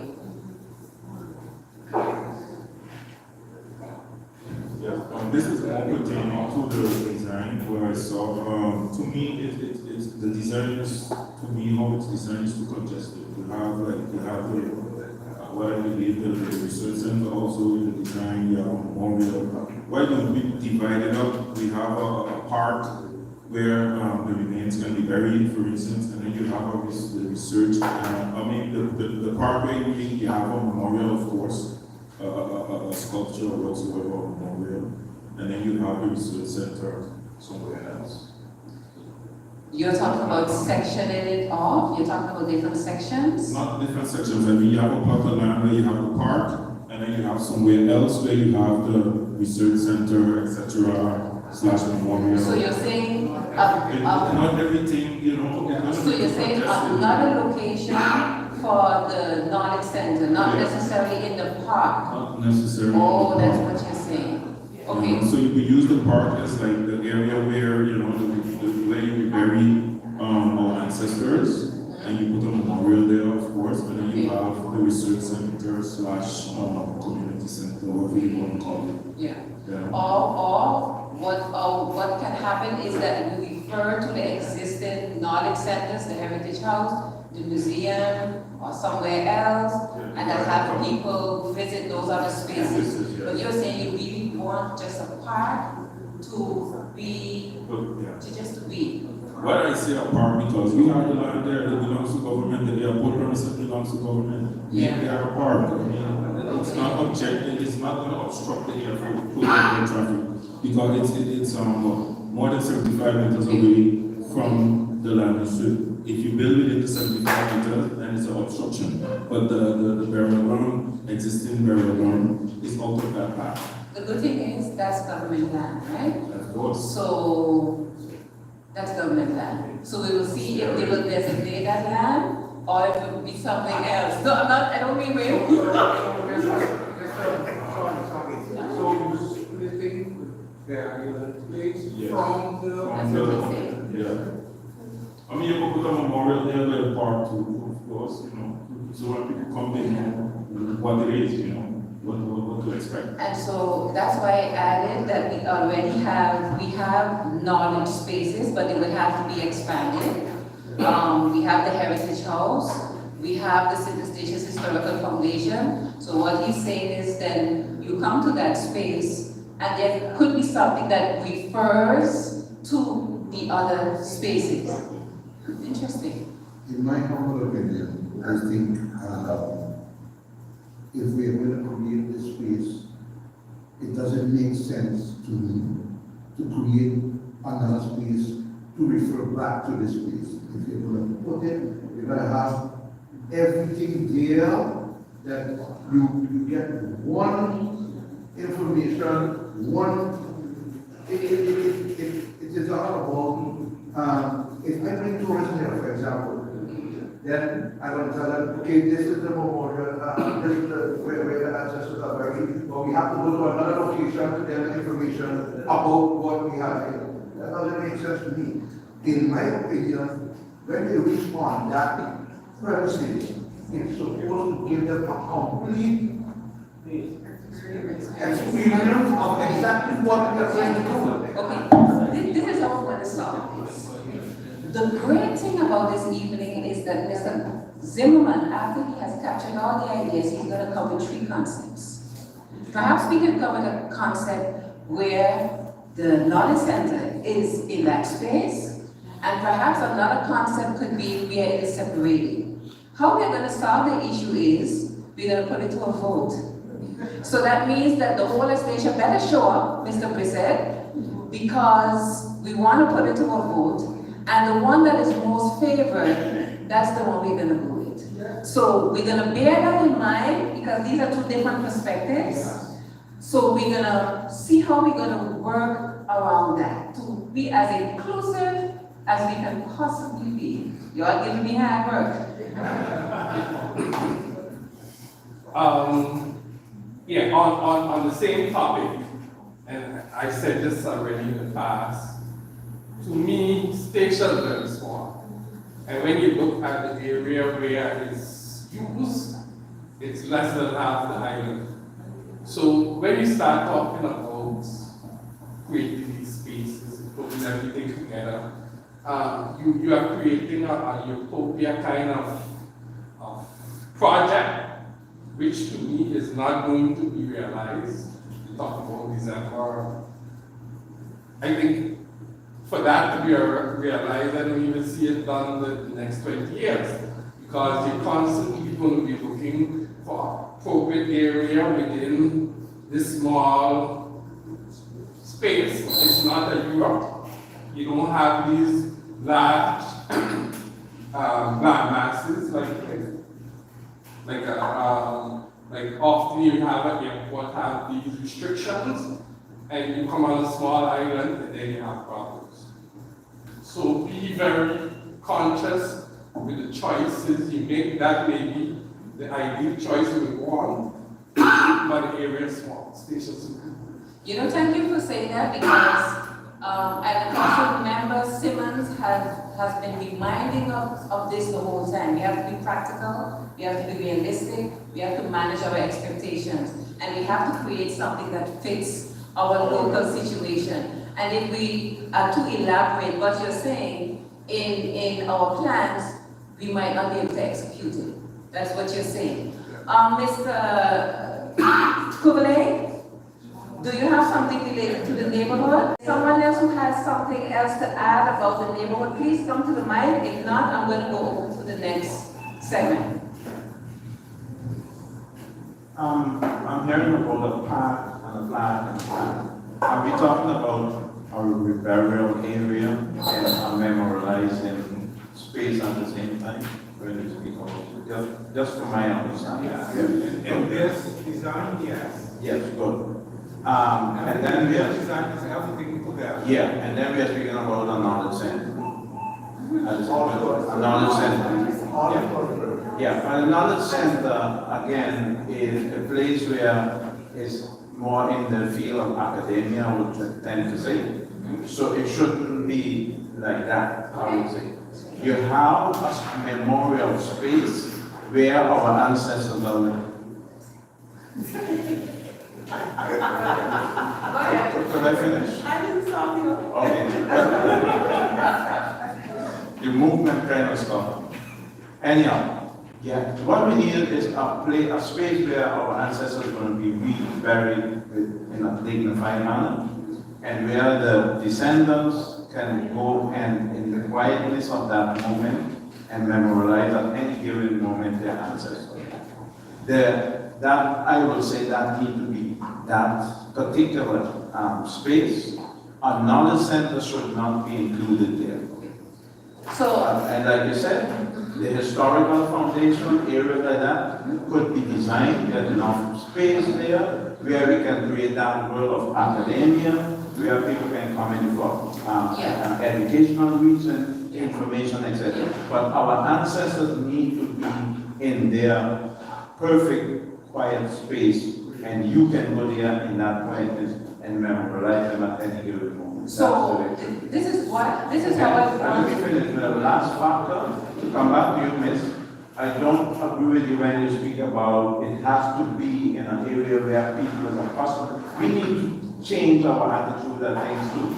So I am saying that in the Quarter area, if that could be the case, it's a huge space, which is plantation of our ancestors, and if that is a feasible option, it is ways we can make it. If we can make ways and other roads to go to the resort and you name it, we should be thinking about how we can access those places for our own benefit at the same time. So that's my idea. I'm going to give you my just now. One thing I have to say that is very important, we are all giving our perspectives, and we're not going to have the same ideas. We are trying to capture all the ideas. You are saying what's important to you, but Kenneth, you are saying what's important to you, Mr. Blizzard is saying what's important to him, Mr. Corner is saying what's important to him. Our challenge now is, how can we bring everything together and create something that most of us can stand behind? One idea is not necessarily better than the other idea, because we all come from a certain perspective. So I'm just saying that we are sharing ideas. We are not going to necessarily have the same ideas, so I just want to put that out there. And with that being said, Adriana, I'm going to give you the mic. Before the show, Mrs. Zimmerman would like to say something, but in between, you have a question. But I am offering some kind of structure in this, the physical characteristics. I want you to think about this. What do you want to see when you visit that space? How do we create a link with the descendant community? So when we enter that space, we are the descendant community. What should we see that tells us we are linked? What should we physically see? What will draw new people to the site? Where and how we bury up the ancestral remains? We have already been discussing that. Restrooms. Do we need a knowledge center? We are discussing that. Do we need a sculpture? If so, what should that sculpture look like? Where should it be placed? Etc., etc., etc. Mr. Zimmerman has a question. I just want to understand something. Mr. Your idea, is it the same? It's the same as his idea? Then I understand you. Okay. Are there any other persons, Brother Kenneth? I see you there, and Mr. Simmons. I want to capture as many different voices as possible. Are there other persons who have ideas in regards to the physical space? Reburial? I'm not so interested in mic time, but some of you know that I worked a lot of times in Africa, and if I see ground fields, I wrote it up before you told me, because I thought also this is the idea you have to look at the kingdom of Lesotho, which is a small kind of kingdom inside South Africa. In South Africa, yes, and I visited there and did some work there for education. The roundabouts over there are really beautiful. also big roundabouts, which I think would, if it would be here, it would be fantastic. That gives a good idea of. Further on, I visited Hiroshima, and that is a park, which is also a memorial place. What I found very, very impressive over there was a small hill. And they were telling us that there were a lot of people who were buried there in the hill. And then it looks like, and if you have such a hill also visible from outside, then people can reflect on it. Because that is what you want. You don't want a cemetery where people say, you want a reflection. And I think that is would be very good. And the last thing, why don't you do also, if you look at your ancestors, why don't you bring some African art inside? In the roundabout. In the roundabout, bring some African art inside. I think that people will love it. You see more interest here on station for African art. I think that would be a very, very good connection also. Thank you. So thank you for training, because you understand the assignment. And so what you're actually saying, when I visit that space, this is what I would like to see. And you are, for example, mentioning African art. You talked about the hill. So when we visit the space, what do we want to see? How do we create a connection with those of us living now and the ancestors then? Do we put the July tree? We talked about that a whole lot. Is it trees that we put, and the July tree is our national? No, it's not. But it's a very important tree. We use it for a lot of things. Is that what we want it for? So when we visit the space, what do we want to see? African art, sculptures, a sculpture, and if we want a sculpture, what should that look like? These are the things we have to talk about, so that when we move forward, we have an idea as to how we want to design it. So if we want a sculpture, what type of sculpture? Where should it be located on the space? Think about that, and if anyone has an idea, please come to the mic. When it comes to what we want to see here on Videographer At and Ancestral, I don't know if the community knows, but many of them were first generation, so that means we were not born on Central Stations.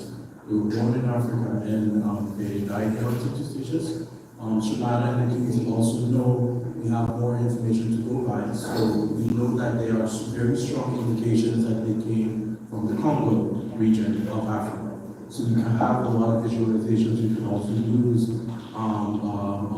for that mineralization as well. One of the things I would like to see is the use of the July trees, because the July trees for me are not only something that we started now, but why is because before slavery was abolished, paper was very expensive, and it was one of the materials that would degrade the fastest here on Central Stations.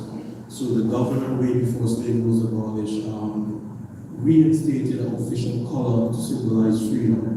And on Central Stations, by official decree in The Hague, station was given the color red.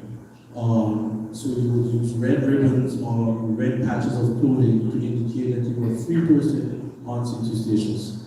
When slavery was abolished, they actually ran out of red material because not everyone was free. So they started to use the July flowers because it was the easiest thing to find to decorate themselves with and to decorate the houses with. And it's a tradition that we still use today. So I would really like to see, we talk about mineralization in of course, in physical materials like brick and concrete, but I would like to see a natural mineralization as well, especially the use of those red July trees here on Central Stations for this project. It could be, yes. Yeah. On physical characteristic. My view when this is talking as an anthropologist, the only station anthropologist in the world. When I saw these areas, to me it's very difficult to separate the area from a burial area, where you're going to have remains that are going to be reburied. Remains on Statia are buried in a certain way. The first thing when I looked at the drawing, I wanted to see where north is. I assumed north was on top. But here on Statia, you do not just bury remains a certain way. It needs to be, the head is in the west and the feet are in the east. And the reason why, if you don't do that, sometimes you have a conflict where local people will, they'll get upset because you're not burying the person the correct way.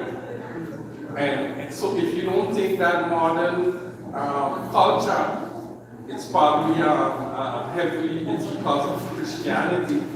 But even sometimes I've seen a burial where the person's wishing wasn't really a Christian burial, but when the burial was taking place, they were singing hymns and things like that, because it's part of the culture and it's very strong. So when you're creating something like this, if you don't consider those things, sometimes you get more confusion than a unified idea. So take those things into consideration when those coffins line up, then they line up in a certain way, because that's how persons feel culturally, that's how you bury persons. Yes, sir. And Consul, take that into consideration. That's a good point. Up to now, I did not take it into consideration, but I had in mind north, south, so automatically east, west. Only have to make sure that the head is here and feet there. Yes. Nearly perfect, without knowing what you are telling me now. I'll take it into consideration.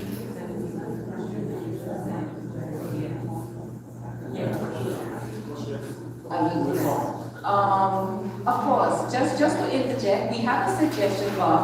Not everyone would necessarily want to give their opinion right now. Some persons might want to do some research. So I think it is very important that we give you the space to do that, and then you can also send us your ideas, because not everyone is going to speak up in a group either. So we have a suggestion box, but we also have a WhatsApp group. We also have a Facebook page. There are different ways that you can reach us. You can reach Rainy, you know how to reach me. Most of you know how to reach me, but all of you, I think. So I think you can either reach out to Rainy, you can reach out to myself, you can reach out to Natasha Bajuki, Brother Kenneth is there, and then we all will get the message, and then we can take that into consideration.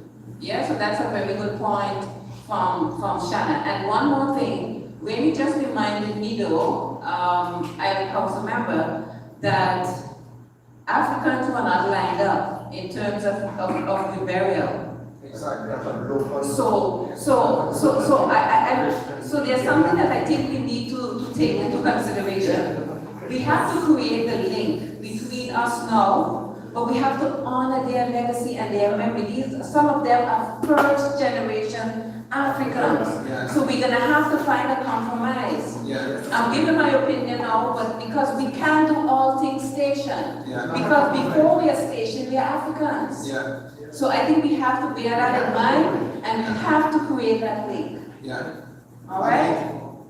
Oh, go ahead, go on this. I mean, that's actually what I wanted to say. I mean, because if you are going to bury them that way, that's a Christian way. Right. Yeah, and that doesn't make sense because they were not Christians. And if you want to go to a place where you want to remember them, you have to remember them the way they were. And not as, I respect the culture, but that would be disrespectful. Yeah, exactly, that would be disrespectful to them. Thank you. Okay, what I would like to see, if I understand everything correctly, it's an organization park. So parks are made to invoke some level of peace from confusion or everyday life. So of course, I would like to see a lot of trees, and trees that we know were there for a long time. So like the July tree, and I don't know the name of those trees, but the trees that are like the GVP school. With the yellow thing? No, the big ones that are like mahogany. Those are, but those trees are ridiculously old. So it gives you a sense of, age, and it's something that just evokes peace. And like I was going to mention this, but you said it already. Most of them are from Congo. So if you could identify DNA-wise each and every one, so let's say 60% of them are from the Congo, but another one was from somewhere else. Then wherever they were from, you have some sort of cultural characterization that represents every person that was very there. So one come from the Congo, one come from South Africa, one comes. So because Africans for the culture. So that's what I would like to see. Yeah, I think that's all. Yes, would you also marry them, let's say, group by group? So those of Congo on this side and those of... Not necessarily. Just asking. Not necessarily, but I would make sure that every group, we know that it's there, is represented. And also because it was enslaved, they all came in one group. They didn't know each other's language. They just know that it was getting beat simultaneously. So we bury them together, however it is, but make sure every group is represented there in whichever form or fashion that those groups are accustomed to representing themselves.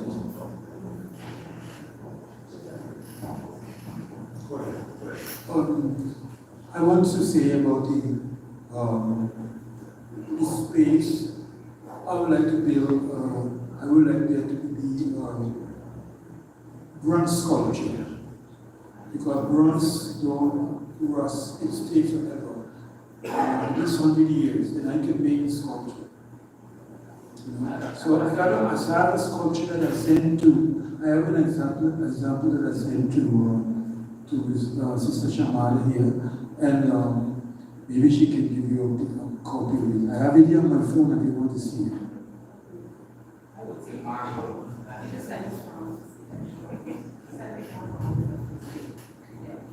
Okay.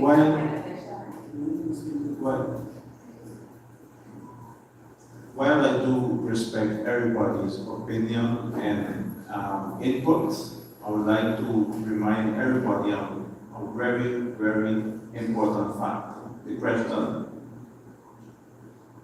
how did we arrive here in the first place? We all arrived here as Africans. Whether we came from East Africa, West Africa, South Africa, we came here as African enslaved people.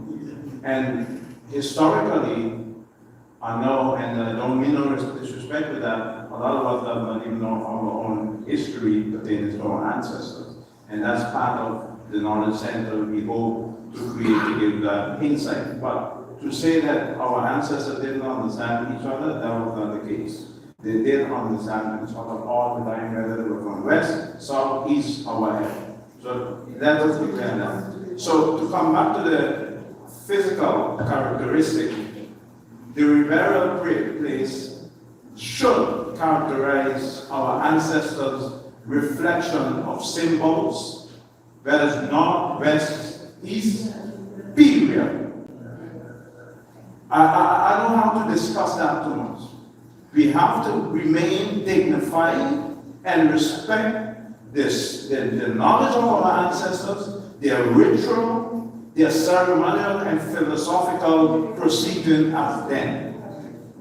That's the way, and whether spatial culture with Christianity or what, that's indoctrinated part of us today too, has nothing to do with our ancestors. So I want to be very clear on these issues. We are African from within our souls, and we came here unwillingly by force. And our connection with our ancestors still live within us today, whether or not we recognize that at all at times. So the physical characteristic has to remain in relation to dignified respect of our ancestors. Period. Thank you. Okay, thank you. Shanna?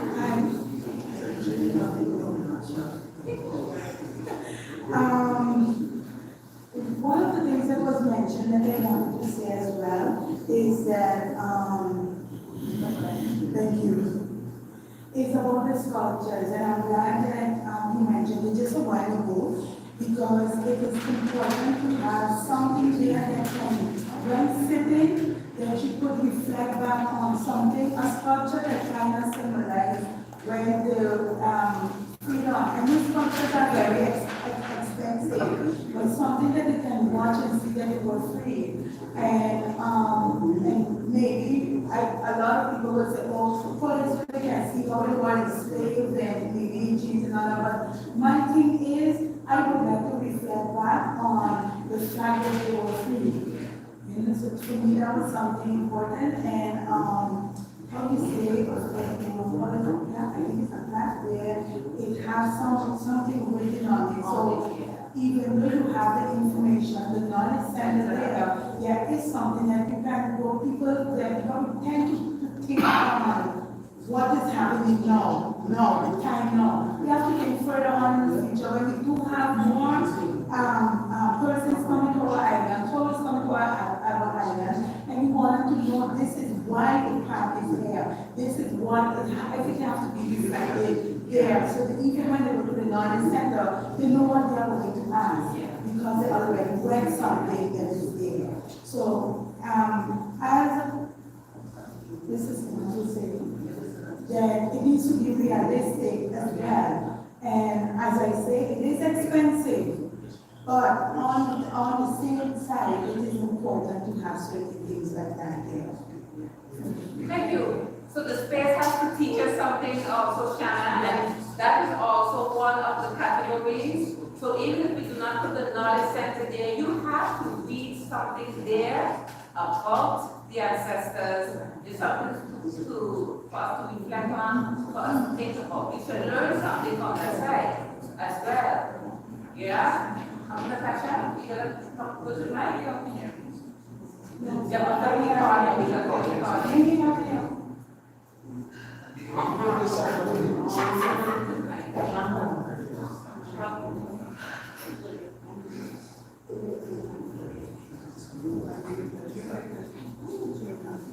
No, it was really just a feedback on what you said, because I don't know who from here has been to the Heritage Center, but things in there, you have to have.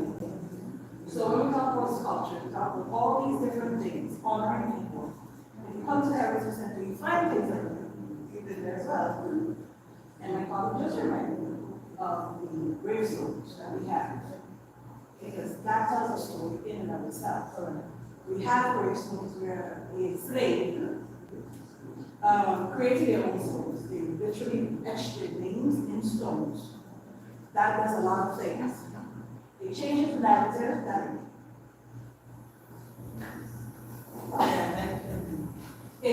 narrative that we are constantly being told that they never knew how to read, write, any of those things. They did. You literally have their rights on stone with their name, their birth year, and as many colleagues and other people there, because no one was left behind. They died to write their death date. There's nothing. That stone speaks more things than such a scene. So those kinds of things should be included in whatever memorial, however we choose to memorialize these people. Because at the end of the day, They came from the Congo, but you have a memory station, they will tell you, you have one, you have you have this, you have that, you have all different kinds of things. We need to look at it individually, but collectively we also might do the same show. Yeah. We have to remember these things. So talking about your perspective and your perspective and your perspective, we're going to be all here. So let's not take this topic to unify us here and figure ways to unify them. Because we literally have a building, this is what we're talking about. We have a building full of human beings that are ancestors of each and every one of them. Imagine if it was one generation before. Imagine if we had, I tell you today, I have a building full of your mom, your dad, your grandparents. We wouldn't like it. So let's figure out what we come together and get this thing done. And the things that we have at the Heritage Center, I think are already there. We can make things, yes. We can spend money, yes. But sometimes we just have to use what we have also. Because it came from them. That was very powerful, Natasha. I think we needed to hear that. And you're right, you're putting us on the path. We have our own individual ideas. But what unifies us? What unified the ancestors? They have, even though some are from the Congo and Benin, they have a lot of things in common. So I think as we create the space, let's look at the commonality, not at the differences. And also, we have our differences, but we need to look at the commonality so that we can create something that represents them, that represents us. So the unified approach. That was a very good intervention, Natasha. When you're talking about the visitor experience, I think it should be a colorful experience. And the reason I'm saying colorful experience is because when it comes to the European way of burying their ancestors, it's very gray. And when it comes to the African way, it's very colorful. And I think colorful should be the theme of that burial monument. And also, there's a lot of things that a community can do themselves. Instead of focusing in having people to build something around a memorial. I mean, why not just organize a community day when people can have do some workshop and I don't know, like design or paint the place together. I mean, that would be a really beautiful gift to the ancestors as well. Also thinking about the gravestones that the ancestors made themselves. I mean, respectfully, it would be nice if the new generation would do something like that for them. I mean, like the dead doesn't need or want something perfect. They want something meaningful, and meaningful means if their children's, the ones that they have lived and endured all these painful things that happen to them, contribute and honor them by they making something for them. That would be something very powerful and very beautiful, and also not expensive at all. So that's what I wanted to say. What you're saying is very powerful, and that is the African way. There was a time in Station where men on Sundays would go to different homes and help each other to build their home. In semantic, you call that jollification. It is the African way where we pool our resources together and we do things together as a community. And you're given a brilliant idea.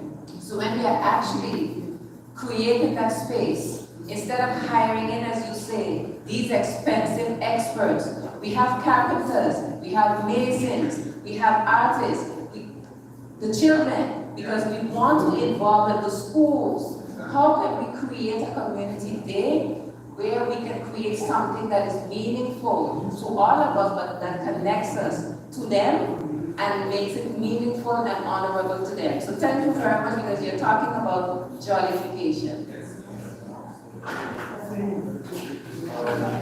For the visitor experience, what would make the site appealing and inviting?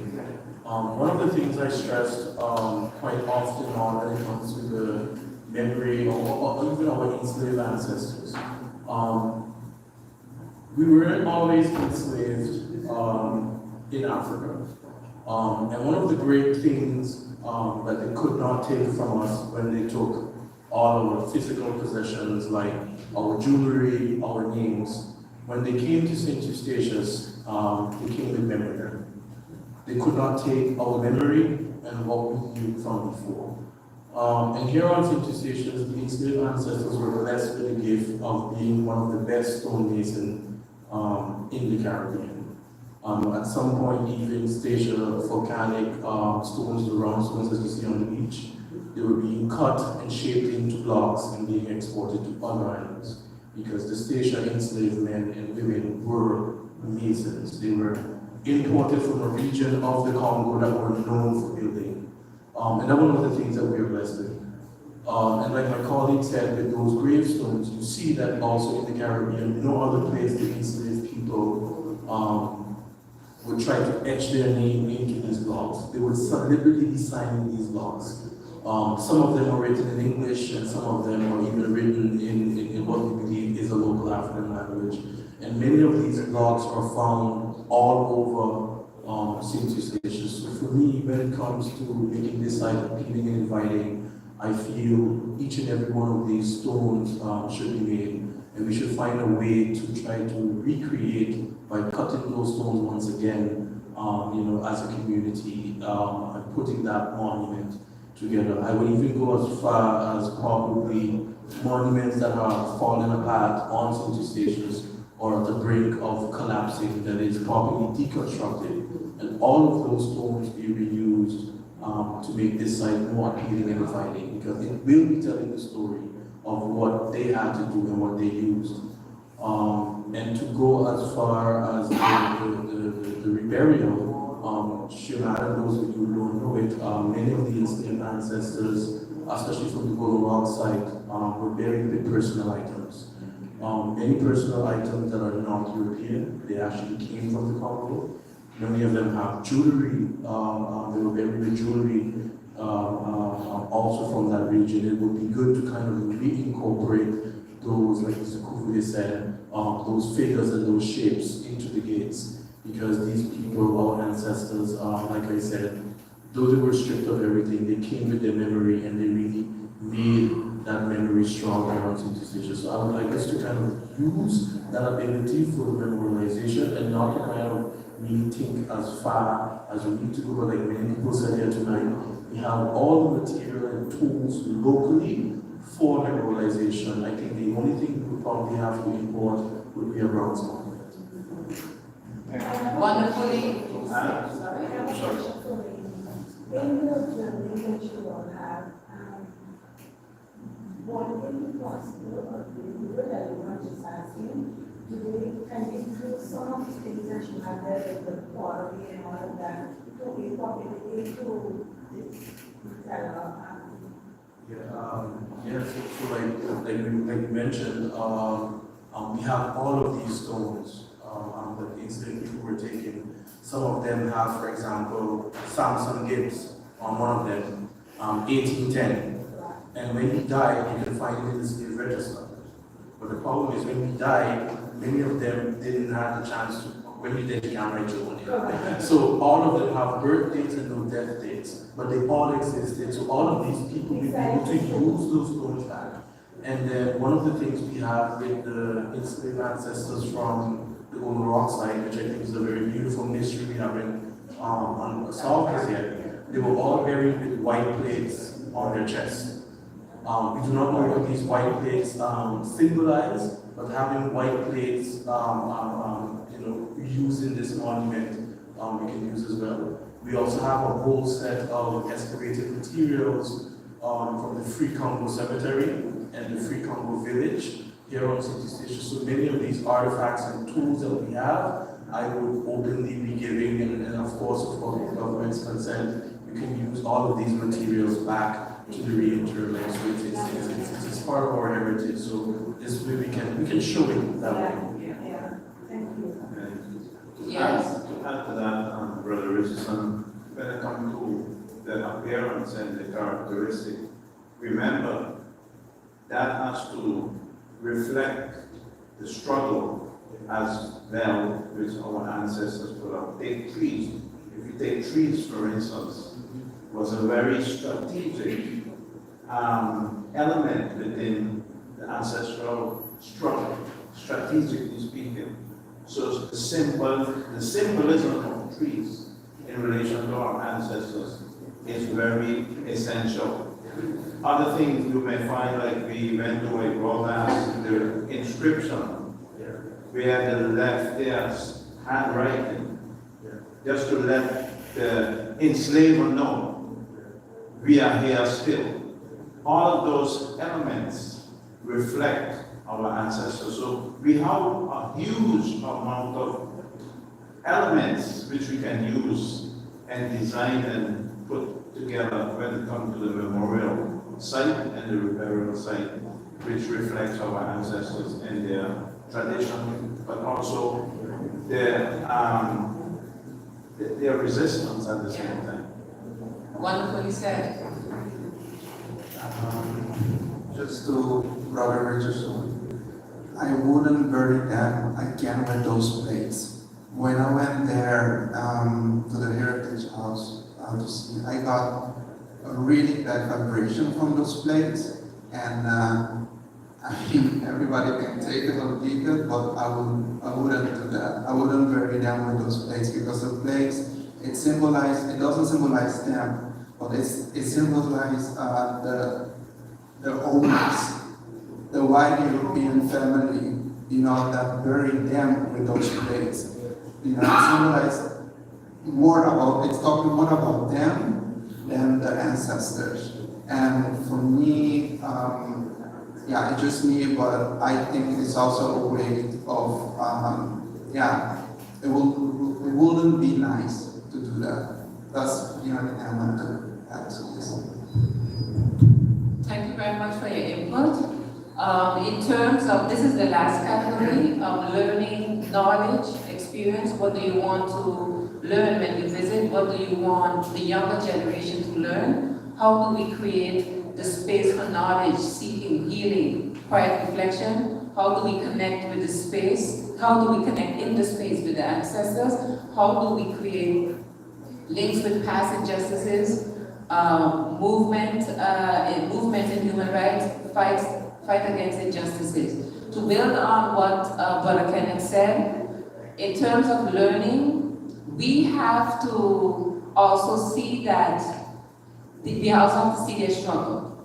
But at the same time, I believe in learning, as Shanna said, they were free. They were free individuals before they were human beings with their own civilizations. So what we want to see also is that they have their own traditions, their own rituals. These are things that are important when we visit this space. This is what we would like to learn. We can incorporate a lot of the artifacts, as we said, we have here, in creating that space. We need to realize that they came with their own knowledges and that they were people first before they were enslaved individuals. And they really did come with their knowledges. And I think in order to make the next generation forward, in order for them to realize where they came from, it's important for them to know they did not come from enslaved individuals. They came from people who were architects, who were everything, kings and queens.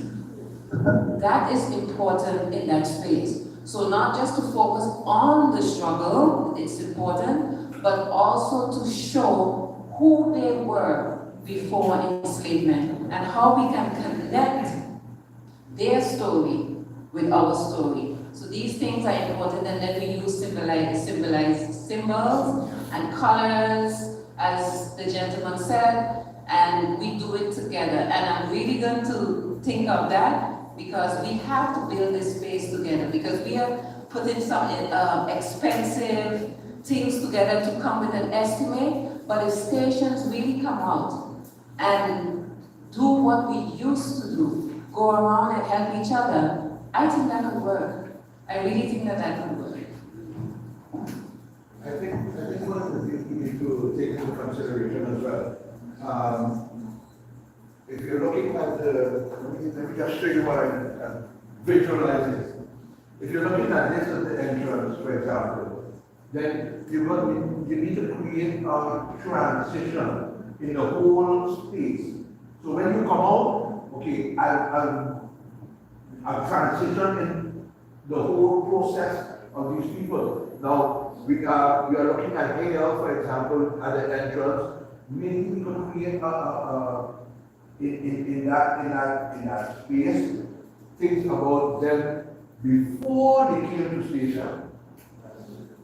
And then as you go further in, the sphere is going to change to when they got here.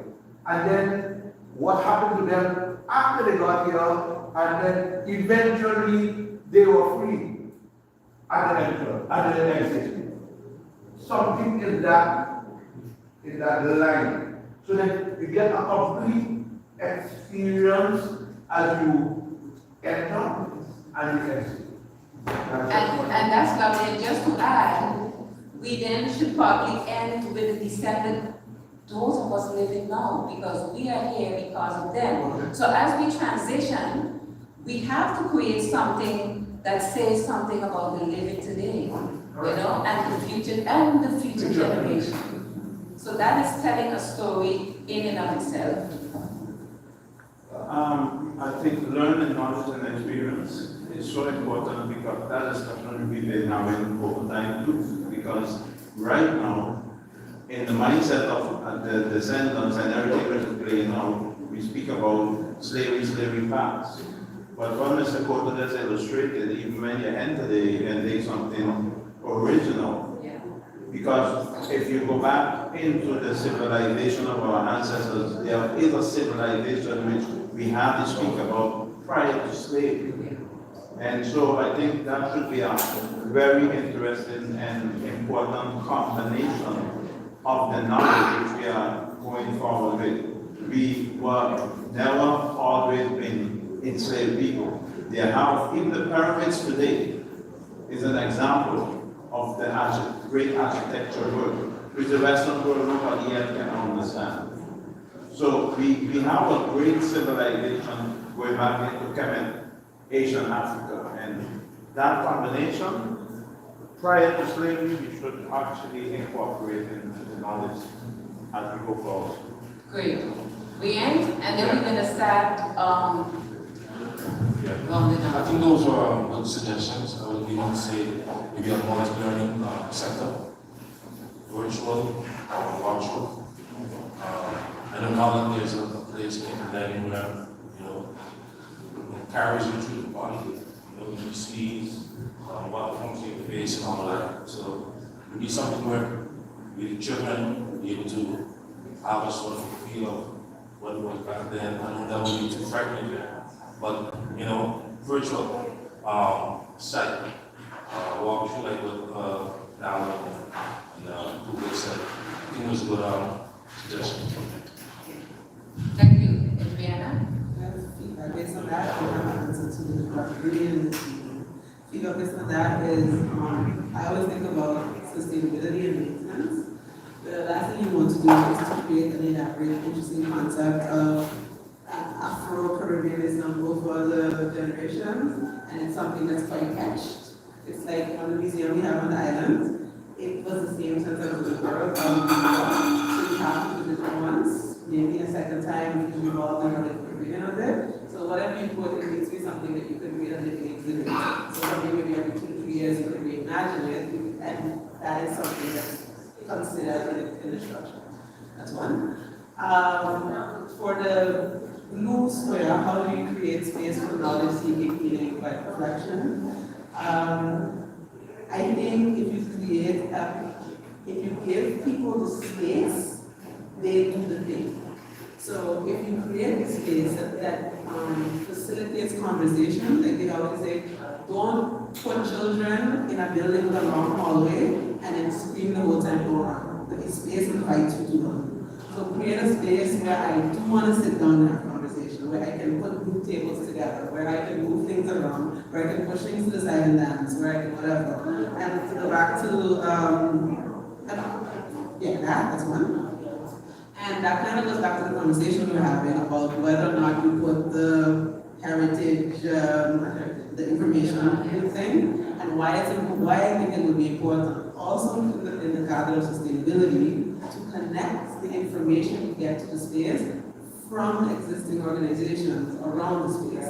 You're not going to put down a container with air conditioning lasting all day with one person in there for the 3 people that come visit per day. It is a waste of resources, it's not fun for the individual. What makes more sense is that you connect the space to spaces on the island that people already get to learn and already optimize what you already have, as opposed to doing this divide and conquer thing we inherited from ancestors. So that's my thought on that. Pertaining to the dark green one of the reasons I admire Remy so much is the way he tells her story. Like I've started saying like this year, after I learned about the June 12th upstarts, that should be stationary. Because it's like when Remy talks about the history and the story of Afro-Caribbean, Afro-Asian people, it is a brilliant, it's a united individuals. That's not a story in God. When he talks about, for example, monuments and stuff, the monument is not interested. What's interesting, because the monument is some random white man I never get to know. What's interesting is the skill and the technique that goes into monuments that last multiple hurricanes. That's what I want the next generation to know. They come from brilliant people. So certainly the space should reflect that. Yeah. Okay, thank you very much. So with that being said, I know we are getting tired. Zimmerman, we have a lot to consider. In terms of next steps, the idea is that Zimmerman is going to create 3 concepts, as I explained. He's going to come back to us, he's going to present them, we're going to put it to a vote. The concept that is chosen, we're going to present that to the Executive Council. We want to do that in September. I know that this is ambitious, but hey, we're speaking it into existence. So then the favorite draft design is presented to community and the Executive Council. We will do that in October. We will want Zimmerman to come back hopefully by the end of September to show us the concepts. And then we have October to present the favorite draft design. Hopefully we would have had the land for Reburial at that moment. At that moment, I'm still pushing towards government designating the land because I think that would go much quicker than having private land, and we're going to be forever with that. So if government can designate that piece of land, I think that would be a good thing, and that's what we're going to push for the land. And then, of course, once that land is designated, the idea is that the architect, Mr. Zimmerman, finalizes the design with, and he assists us with requiring the necessary permits. We're not going to build the space, but maybe we might need a Reburial permit. I don't know. You have to figure that out. We would like to do that in November. Once we have the land, of course, we will have to assess the land. We would like to build the coffins in November. I'm kind of thinking about the station day week of activities where we all get together and we do that. So we really do that together as a community. If we want to get the young people involved, we can do that as well. And once we have done that, the burial ceremony for December 2024. So once we have the land, the assessments are done, the coffins are built, they are placed in the coffins, and I know that that's a process in and of itself. The idea is to have the ceremony literally putting them in the ground, and then the building of the memorial will come after. We cannot wait to build this to put them in the ground. Once we have the land, we put them in the ground and we build from there. That is the idea. That's what we're fighting for. So hopefully we can get them in the ground by December 2024, but we will need the land in order to do that. And now the Commissioner of Culture would like to say something. A lot of things, actually.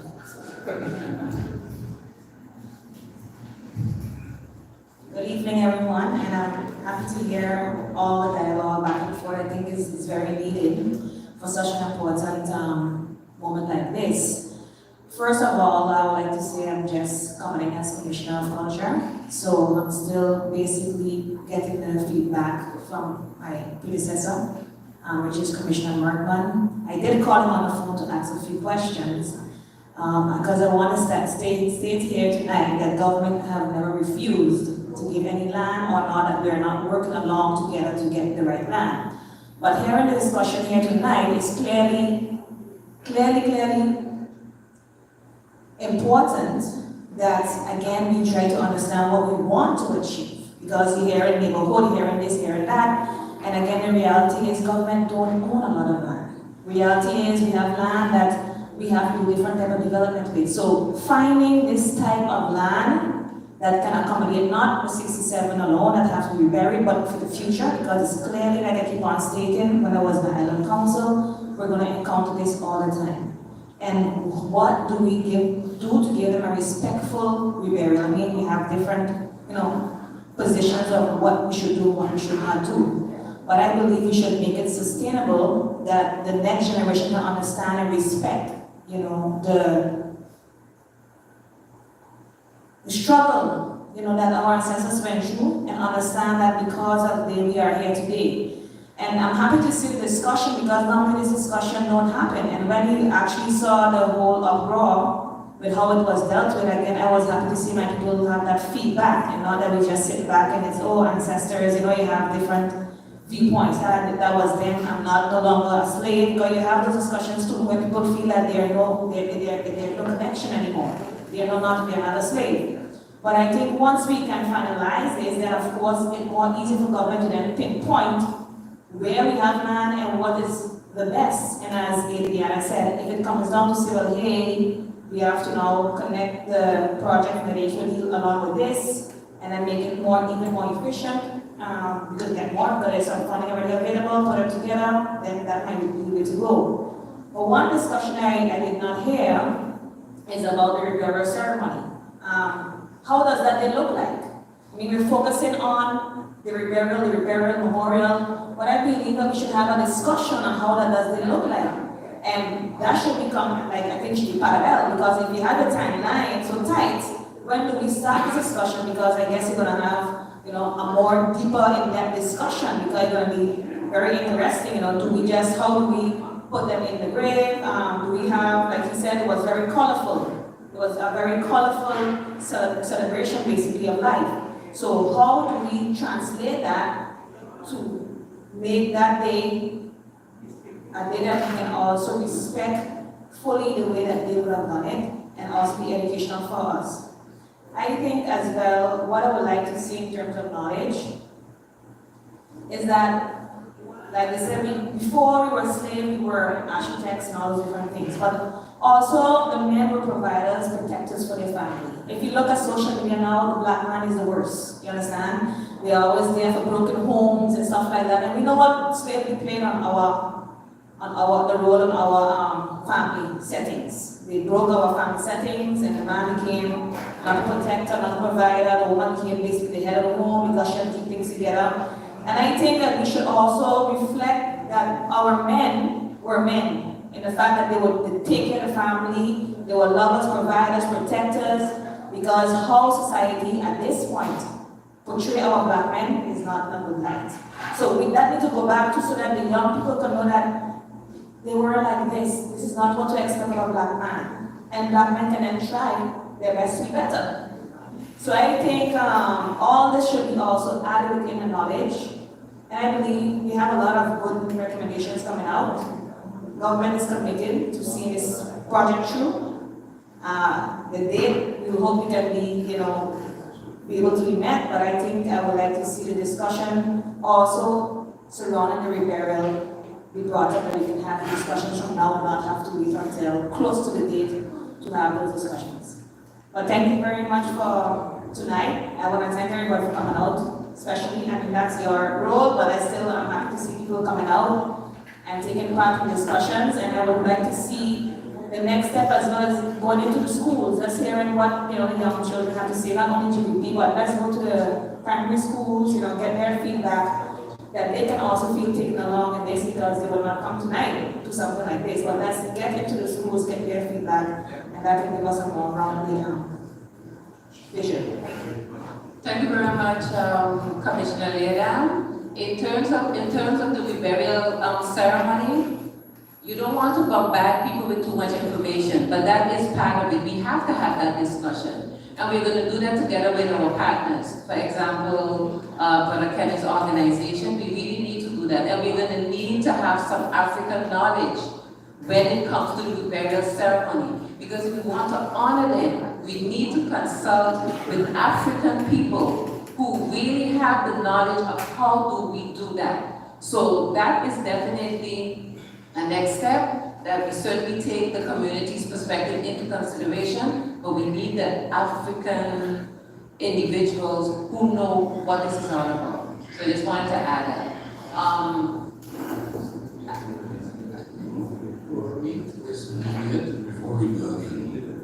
Is a permit needed for Reburial? Because we won't need a building permit now, but we would need a Reburial permit. Do we need that? I think you will have to indeed put in a permit for Reburial, because of course it is an event, so permits are always needed, that is just kind of law. If you would just have further, I think my colleagues at the culture department would be able to assist you with that part. So we would have to put in a request. Yes. So we have to put in Is that for the Reburial or it will be an event for it? Well, it is not a funeral, it is an event. So you would have to put in a permit. Yeah, it's not a funeral, it's an event. So you will have to put in a permit to follow the official channels that we do and everything. Yeah. Permit, right? Yeah. So we need 2 permits to gather in an open space, what we normally do, and a Reburial permit. Why is it permit? It's an event, it's a permit. For the event itself, you just need a permit, so we do not need a Reburial permit. That's what we ask you. It's an event. For the event itself. The event of Reburial. Part of the event, of course, is that particular part. Yeah. So we need a permit for the event. Not the Reburial. You're included in the event. Okay, yeah. All right. Adriana, time is running out. The young man is recording. We're gonna have to bring this evening to an end. Adriana, and then. I'm sorry to have this one, but I feel compelled to share. I think one of the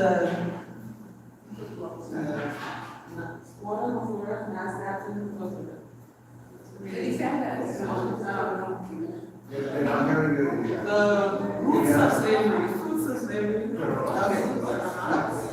We keep talking about the fruits of slavery. So slavery happened and there are consequences. There's structural slavery, there's also mental slavery, whatever. I believe one of the issues we struggle with is this thing of leprosy that comes from the colonizer, this big urgency, the money going back. I am sorry, 3 months? I just found the last already and I respect that. But what I think will happen is we rush through to put people in the ground, and then after that don't happen, so we can stay done, so we can keep the money, put it up for $100,000, which is none. I said it's a wall, but this is none. And then they in the ground, and then you need to start the construction. And what I'm seeing is the beer bottles, the Chinese food containers, on top of this while we're building. Just because we have to put them in the ground quick, because the colonizer won't take back in. I have personally got it like that. I hate this thing. I hate the idea that we are ecological assessment of 2,000 square meters in a month. I hate this forcing us to make profits in 1 week of activity because of $100,000 we back to the colonizers, we back to them. You know something? We got millions available. You know Adriana? I'm not on the last order. No. I don't want I have a personal opinion.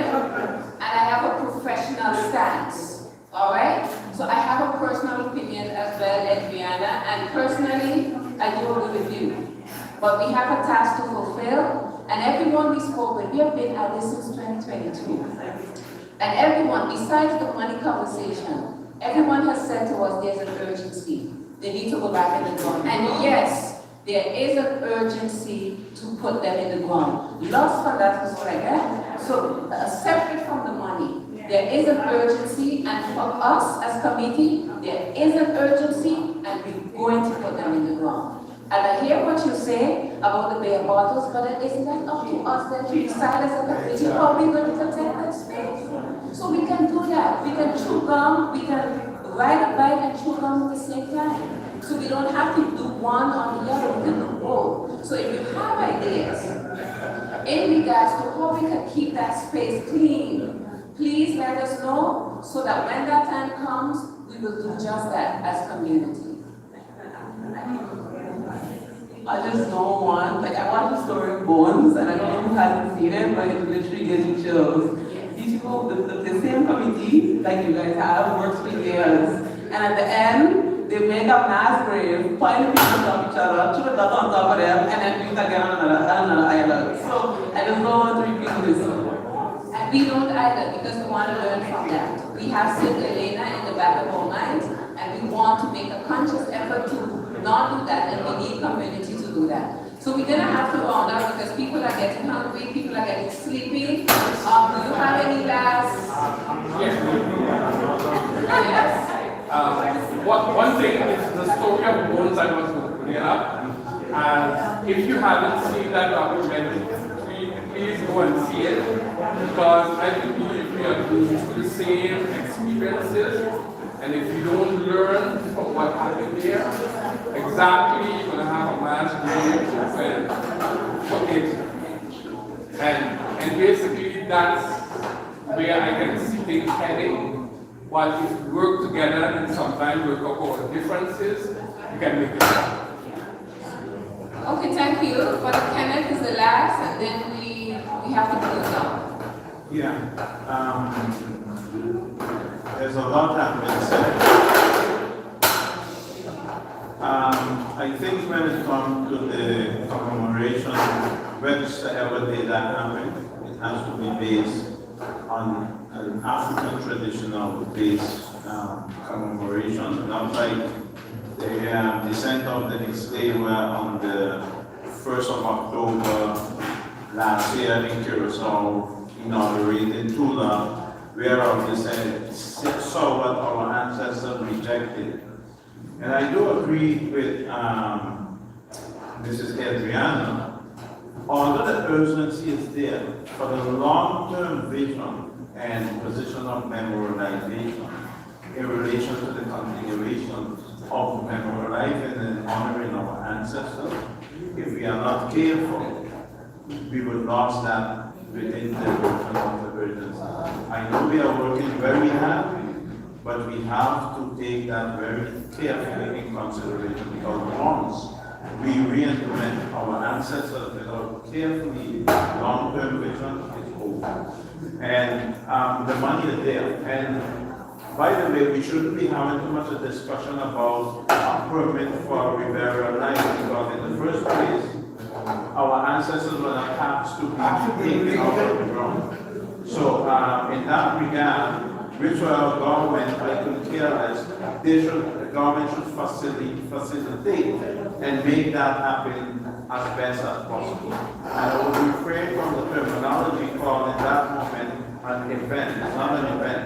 It's a memorializing moment, regaining our ancestors' dignity. So on that note, people are eating already, people are drinking. Thank you, and we will have a follow-up as soon as possible.